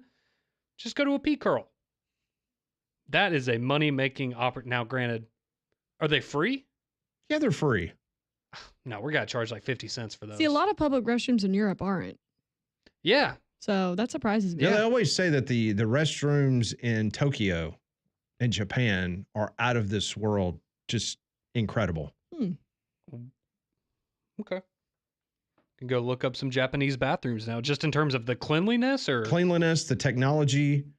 It's like you walk in and then all of a sudden all the glass turns frosted. It looks like you're walking in a kind of a 14 by 14 square, and then once you shut the door, then it's frosted, and it's for okay. You know what I'm talking about? Yeah, that's awesome. and just the way they clean the bathrooms automatically, like after. These it's- are awesome. Yeah, but some of them are like in the ground. Well, that's more like where Landrum went on Oh. mission trip. like Indonesia and stuff like that. These are, that's a really cool looking. Huh. Time to step. Oh, yeah, that one's like, it's like a trough almost in the ground. That one's weird, but yeah, but generally speaking, Yeah. if you want to go to a nice bathroom, go to Buc-ee's or Tokyo. There you go. Those are your two options. Buc-ee's of the Far East. That's right. Buc-ee's has a good bathroom. That's today's Pat Ponders, brought to you by Courtesy GMC and Trustful. Visit them online at courtesybirmingham.com. If you've got any comments about anything you've heard on the program, the first 3 hours and 21 minutes, including Pat Ponders, shoot us a text at 205-834-9450. This is Three Man Front on Jocks 94.5.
$125 Jocks 94.5 texts are coming in left and right on the Courtesy GMC text line. We love that interaction with you. We appreciate it greatly at 205-834-9450. Well, if you're wondering when the best time to shop for diamonds is, it's actually right now because April is Diamond Month at Diamonds Direct. Whether you're looking for an anniversary gift, if you have one coming up, something special for your mom for Mother's Day, or graduation's almost here, or if you want to get engaged, they have thousands, and yes, thousands of engagement ring options for both men and women, and they're all at amazing prices as well. Also, you get lifetime upgrades and free cleanings, so that gift will always look brand new. Seriously, I love this place. I went yesterday. The showroom is beautiful, so go see for yourself at Diamonds Direct. All right, to the text line we go, Conrad, and I believe from Pat Ponders and some other topics we've been discussing, some folks want to chime in. You're absolutely right, Pat, and we appreciate everyone that chimes in throughout the show each and every day here on the Courtesy GMC text line. Let's see. We have, Drake texting in. He is responding to earlier. He said Florida has retired 5 people's jerseys. Okay. And we asked him who they were. He says, sorry, had my information wrong. Only 2 have been retired at Florida, and it's the numbers 11 and number 55. So Tebow's is not? That's what I was thinking. I was like, isn't, I would have yeah. thought 15 for sure. Interesting. Who knows? Maybe they're waiting. Let's see. Okay, yes, thank you. All right, so Damien chimes in. He says, Conrad's not wrong about the animal crackers. The horse, you go nose, front leg, back leg, then the front legs, and then the rest of the cracker. Thank you. Okay, I'm glad I'm not the only one that dismembers my animal crackers. So you and Damien eat animal crackers the same way. Okay. That's right. Well, that's, comes with doing a show together early in the morning. All these weird intricacies. Let's see. Somebody says, someone says they were concerned about my Google search history now that it's going to be filled with toilets. But he also offers the Ponders question you asked us, comparing an Alabama player to Shedeur in terms of getting their jersey retired. Mm-hmm. And they say Tyler Watts would be their pick. Okay. He adds no offense, but Tyler Watts. Let's see. Someone says, I am more disturbed by the fact that Conrad mutilates his animal crackers prior to eating them than people not eating chocolate Easter bunnies. Well, let's see. Bobby says, yeah, I thought for sure Conrad would eat chocolate bunny's feet first, given how he eats bananas and his affinity for waffle stomping. That's actually pretty good. It's almost, when you think about it, chocolate bunny it's always waffle stomped because it has brown feet. So it's just, oh my goodness. it's kind of permanent. That's Go ahead, say vile. Vile. There you go. Just saying. Let's see. Here we go. Colin from Pell City. Don't worry, Conrad. You're not the only one who prefers to dismember their animal crackers either. Maybe it's a guy thing. It's not just me and... See, I'm not a big animal cracker guy. I love animal crackers, but I don't... It's one of those things I don't think about them a lot, but then when I have them, I'm like, They're yeah, good. these are really good. Yeah, you forget See, when about both them. the boys were young, I don't think I think that's the reason why, is because they didn't. Oh, I used to have those, you could get those giant tubs of them. They're more goldfish. the They're more tubs. goldfish guys. I do Okay. love goldfish too. That's fair. Yeah, no, I mean, there's a lot of great snacks out there, but goldfish, it's just not the same because you can only bite off the fin and then it's just kind of the rest of the cracker. They don't have enough limbs for my sake. But 205-834-9450, that'll get you on the Jocks text line here. Some more of you continuing to chime in. We'll get to those later in the show. Absolutely. I tell you all the time about our friends over at APS, Alabama Professional Services, 205-951-9717. If you give them a call, it's going to be the best decision you've made to protect your home, because whether it's your crawl space encapsulation that needs to be done, if you see cracks in your driveway, which means you could have a bigger problem about to happen to your foundation, if your doors don't close right, those windows are tough, or you see some cracks in your sheetrock, APS can help you today. Simply call them at 205-951-9717. They can send a team out from APS. They really know their stuff. They'll inspect everything, explain the problem that they've identified clearly, and they're going to offer the solutions that are tailored to your home. No pressure, just honest advice. Call them today, 205-951-9717, or visit them online at alabamaprofessional.com. Been around since 1977. They know what they're doing, folks. Give them a call. Trust me, you'll be glad you did. Number again, 205-951-9717. More three-man front on this Good Friday. Your text, your calls, This is Three Man Front on Jocks 94.5.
It is Good Friday. Hope everyone's having a great Friday.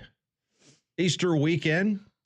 Keep it tuned right here to Jocks 94.5 tonight. The Atlanta Braves start a big 3-game home series against the Minnesota Twins. After the Twins leave Atlanta, the St. Louis Cardinals will come into the ATL as they'll be taking on the Braves. Where will the Braves be once the weekend concludes as they take on the Minnesota Twins? We've been taking your text at 205-834-9450. And one of the things that we did talk about was what's going on this weekend in Boulder, Colorado. And Deion Sanders met with the media yesterday. And so take a listen to a couple of these questions that was asked to Deion about the fact that his son is going to have his jersey retired just after 2 years there in Boulder. But why do you think that? What was your message like maybe Buff Nation and Buff alums who are I don't wondering have a why? message. I'm praying for my AD. I love him to life, Rick George. Let's get the elephant out the room. I don't want to talk about this too long. I'm going to just talk briefly and let it go. We talking about Shedeur. We ain't talking about nobody else. But his last name wasn't Sanders. We wouldn't have this discussion. The only reason we were having this discussion is his last name is Sanders. Okay? That's it. It's been so many things accomplished at this university expeditiously. It's been unbelievable. And I think we should be appreciative. We should be thankful. We have a room full of wonderful people that covers us. And I don't know if you all were in this room 2-3 years ago. Sometimes we got to get out the way, man, and just be thankful for our people, others. Love that neighbor as thyself. That's what the Bible told me. If we loved that neighbor truly, we wouldn't have a problem with nobody else. Because this should be a big honor for him, and yet it's being met with this. How's He don't care. Let's get this straight. He's a Sanders. He don't care. Travis don't either. I don't either. I think it's a beautiful day, blessed day. These guys are thinking about the draft, man. They thinking about where they're going to spend their career. That's what they're on right now. But we're thankful that Buff Nation has been gracious. They've been wonderful. I feel like we have the best fan base ever. There's Deion Sanders. His thoughts about the retirement of his son's number 2 jersey. Hunter will have his jersey retired as well. He won a Heisman Trophy there in Boulder. And you just heard it. Deion says that Shedeur just doesn't care. Focused on the NFL, Pat. Bigger fish to fry. Guess so. Sitting here still looking at some things on the transfer portal. Nothing to report from the West Coast. Been checking a couple of the people that follow the UCLA Bruins. Well, they haven't even had lunch yet, so they're still getting things rolling out there, right? Yeah, it's not even lunchtime yet. They're in Los Angeles. Yep, can't do business That's until true. lunch. So all this talk about Nico over the last week, I do want to point out something that when NIL was first established, I think we all realized that it was supposed to be local businesses taking advantage. Bo of- Nix eating a burger and posting it on Instagram. Absolutely. That's the way that it was originally intended. And now it's just flat out, play for cash. Yeah, no, it's pay to win. Yeah, that's it. But this is really cool, and I want to give him his props. Iowa State quarterback Rocco Becht, he has just made an incredible gesture, and he has donated entertainment systems via a portion of his NIL earnings to the pediatric rooms of Mary Greeley Medical Center in Ames, Iowa. That's awesome. That's amazing. Very cool. Yeah. So he took some of his NIL money and bought all of these entertainment systems that will go into the pediatric wing of the hospital there in Ames, Iowa. Big hospital. I think it's like 220 beds. Mary Greeley Medical Center in That's Ames, awesome. Iowa. That's incredible. So That's the best thing I've seen. Yeah, literally. instead of the worst thing. Mm-hmm. So I know we're critical at times, but you also want to give props to when people do good things with what's been afforded to them. So Rocco Becht, the quarterback there at Iowa State, giving portions of his NIL to buy those entertainment systems for the pediatric wing. No, it's always cool when you get to hear about the way that people give back. I know Arch was one of those guys that donated a lot of his NIL back to charity and things like that. And so it is, again, we get wrapped up so much in like the Nico situation and the greed that goes into a lot of these decisions that we do sometimes forget that a lot of these kids they're just good kids that maybe have a little more money than they ever expected to at this point in time. And so the fact that some of them have the awareness to go and spread that to other people and to bring joy to other people while they have the opportunity it's very cool. It's heartwarming. So I want to give a disclaimer before I talk about this next subject because it may trigger some in the audience. So we're going from happy to bad? So it's a situation where if you're ever watching, I know Netflix does it, I think Apple does it when you're watching a show, and if there's going to be any type of strobe lighting, oh yeah, where there's a warning that comes up, or sensitive topics are discussed in the show or whatever, just kind of be aware. It's a little disclaimer, might be unsuitable for some audiences. Well, what I'm about to discuss may be unsuitable for some of our audience because the name that I'm about to bring up may trigger a good bit of our listening audience. Since Brian Harsin has arrived at California, the team's starting quarterback, top 5 running backs, 5 of its top 7 wide receivers, and top tight end have all entered the transfer portal. That didn't fit the system, Pat. Starting quarterback, top 5 running backs, 5 of its top 7 wide receivers, top tight end have all entered the transfer portal since Brian Harsin has taken the job at the University of California. So I was reading an article from the West Coast, and I'm just going to read you the portion of the article. Multiple sources suggested new OC Brian Harsin hasn't exactly been a culture fit. Harsin, who flamed out at Auburn in just 2 years as head coach, hasn't won over the locker room. Some close to the program believe his presence has accelerated the team's unraveling rather than stabilizing. Nick Rolovich, who was fired by Washington State in 2021 for refusing to comply with the state's COVID-19 vaccine mandate, has now joined Cal staff as a senior offensive analyst. Oh, I forgot that was a whole thing with Brian Harsin during COVID. Mm-hmm. I forgot about that. There were two individuals at the SEC meetings that year who had not gotten their COVID-19 shots when they showed up at SEC football media days. And Brian Harsin was one of the two. And there was talk at some point that Auburn may fire him because he was not compliant Correct. with what Auburn was requiring. But he ended up, Well, they took a different route. took him a little bit longer. I think they were trying to do anything they could to get rid of him with cause, without having to pay him. It seemed that was happening, yeah. So I know that shocks the listeners of this radio show that Brian Harsin, without coaching one play for the Cal Golden Bears, has absolutely decimated the offensive side of the ball for the Cal Golden Bears. I mean, Cal was pretty solid last Yeah, year. they I mean, weren't bad. they weren't amazing, but they Yeah. were a solid football team. They Ought beat to Auburn. go. They did beat Auburn. They almost In Auburn. they should have Yeah. beaten Miami. They got very Mhm. close. They got hosed. They did by officiating. They They did. did. Thank you for saying that, Pat. Game day was there too. I wasn't going to go there, but yeah.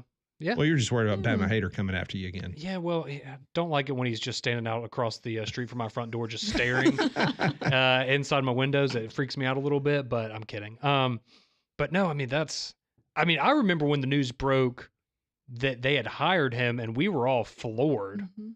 Like, why? Why would you give this man a job? But guess old habits die hard. But just reading the article Wild. saying that the coach hasn't won over the locker room, and some close to the program believe his presence has accelerated the team's unraveling rather than stabilizing it. Well, Auburn's in a significantly better spot than they were 3 years ago. Boise's in a better spot than they were 4 or 5 years ago, however Yep. long it was when he was there. Cal's in a worse spot now that they've hired.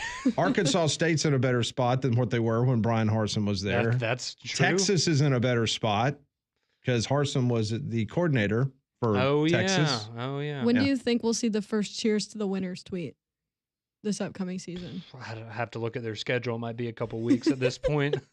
I don't know. When's their first cupcake game? This will not come to any shock of anybody who covered Brian Harsin at Auburn University. Oh, no, it's hilarious. And for what it's worth, I just looked, and they are, and I know he's not the head coach, but they are 59th in recruiting in the country. So doesn't Well, look like that's changed. Well, a they've lot. got a lot of spots to now go fill. They do. A lot of playing time to offer.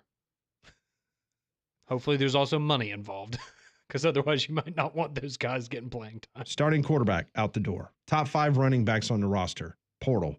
5 of its top 7 wide receivers gone. Top tight end gone. That's the wild. Look, I think we all understand. Well, especially Mendoza, right? He was going to make a lot of money. He had built a lot of cachet for himself last year. 5 running backs and 5 wide receivers, and not like your starters. Yeah. That's That's wild. alarming. That is wild. When Ott was healthy, He was great. Ott's a Yeah. great running back. Great. One of the best in the country, no Mhm. doubt. We will wrap things up on this Friday edition of 3 Man Front when we come back. We got some time to read your texts, your tweets. This is Jocks 94.5.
148 Jocks 94.5. A reminder, next Thursday night, hope you'll come hang out with me and Molly. We'll be at Trim Tab celebrating the NFL draft from 6 to 8.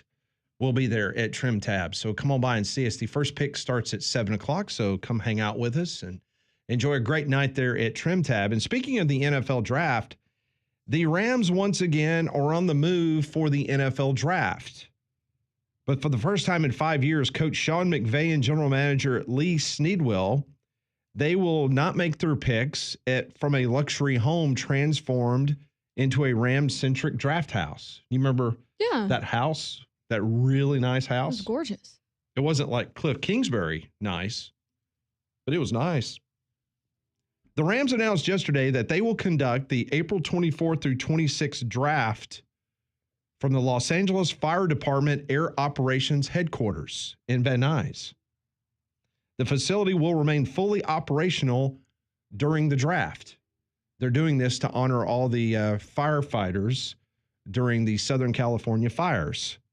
Since 2021, homes in Malibu, the Hollywood Hills, the San Fernando Valley, and Hermosa Beach served as the Rams' draft locale. So now they are doing it from the Los Angeles Fire Department Air Operations Headquarters. So that's where the team will make their draft picks. Cool way to honor, yeah. Very cool. Back to the text line we go, 205-834-9450. A lot of topics we need to get to before the top of the hour. Oh, yes, Pat. And so many of you have chimed in, and we will try to get to all of your text messages here before we send you off and to your weekend. Let's see. We have Kenny. He chimes in about the Colorado jersey retirements. He says you should have to wait at least 10 years before retiring jerseys. What if the next players come to Colorado in the next 2 years crush Shedeur Sanders' numbers? Do we keep on retiring jerseys? No, that's why you wait some time before you retire them. Let's see. Someone asking when and where can they watch the Stallions tomorrow? So that game is going to be a 6 o'clock kick on Fox as they take on the Roughnecks there. We have, let's see, Matthew. He says it's time we retire number 9 for Freddie Kitchens at Alabama. Is that for Freddie Boom Boom or Bryce Young? Boom Boom. What did Bryce Young ever do? All he did was lose a national championship game, Pat. He got a little trophy, didn't he? Yeah. But at what cost? Everybody gets those, right? At what cost? No, he would certainly be on the short list of players to retire. Let's see. Someone's asked who is going to be the quarterback at Colorado next year. I do believe that would be Julian Lewis, the 5-star quarterback commitment that at one time we thought was going to be an Auburn Tiger. Mm-hmm. And he is now the next guy up at Colorado, it would appear. Let's see. Someone says, Josh, he says, you have to go to Dollar Tree and get the tub of chocolate animal crackers in the blue bag. Then you dismember them as you're eating them. Okay. Chocolate animal crackers. Okay. Let's see. It's never a good sign. Can't read that one. Oh, just something about where they would start eating the chocolate bunny. Lord. See, that's one that Landrum would take a picture of and read totally. later. I don't think anyone needs to see that because there was a visual aid. No. Are you kidding me? I'm visual aid. Someone says, "Oh, this has to be." I see you, Mark. My friend's dad texting. He said Conrad prefers Teddy Grahams over animal crackers. I do.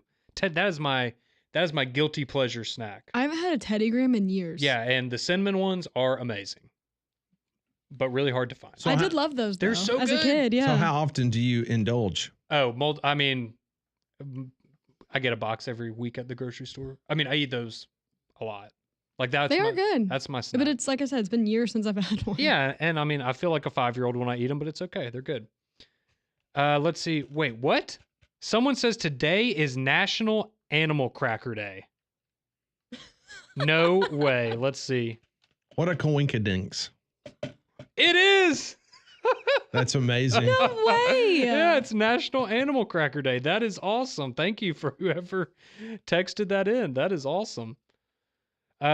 Jimmy asks, I don't know where this came from. He says, Conrad, do you wipe before you poop? What? Not before. Why would I do that before? Am I missing something? What there? has happened? Oh, no. Sorry, Jimmy. No, I do not do that before.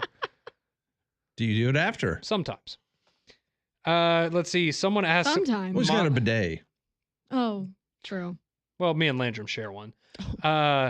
Somebody texts in and says, Molly, what will Nebraska's record be next year in football? Yeah, Molly, what's the record going to be? I'm going to hope. No. Give us a prediction. Not hope. 7-5. I think they'll improve. Okay. But it's still Have you ever Nebraska. worked out their bowl location? I was about to say, are we talking 7-6 or 8-5 then? 8-5. 8-5 with Music the bowl City win. Bowl. There we go. She wants them back in I Music want them City back Bowl. in Because it's Nashville easy so for her to bad. get there and I watch It know. is. I don't have to go all the way to New York. It's too expensive last time. Someone says, if Freddie Kitchens' jersey got retired, would it have wing sauce and Snickers wrappers on it? Heck yeah. That's fun. Pride of Etowah County. That's good. Someone not a fan of the fact that I dismember my animal crackers before I eat them. Let's see. Yeah, Posey brings up, talking about all the quarterback stuff and says, I can't get over the fact that Duke is paying, or the Duke quarterback got $4 million a year. Yeah, that is a lot of money they're paying for Darian Mensah. Someone asks, how do y'all eat Nutty Buddy bars? Is there a certain way? I'm allergic to peanuts, so I've never had one. I can't eat them. I like peanut butter, but I don't like those. I don't eat those. Do you like those? I haven't had one in years, probably since like middle school. Did you used to like them? Are though? those like the chocolate ones? With like peanut, but they're like the wafer Yeah. crackers? Yeah. How do we eat them? Yeah, I don't know. Is there a way you're supposed? Is Do you it- like break them in half or something? Sometimes I'd break them. Perhaps. I don't Yeah. know. I've never had one. I didn't know there was a specific way. I didn't either. Let's see. Someone asked, should Jalen Milroe consider taking on a Taysom Hill-like role in the NFL? Not a full-time QB like he wants, but a Swiss Army knife for whatever team he lands with. I will say this. Taysom Hill has made himself quite a career. And he keeps collecting those paychecks. So I don't think Milroe is going to go down that route, but it certainly worked for Taysom Hill. Let's see. Okay, yeah, someone says retiring Shedeur's jersey would be like retiring Bryce Young's jersey.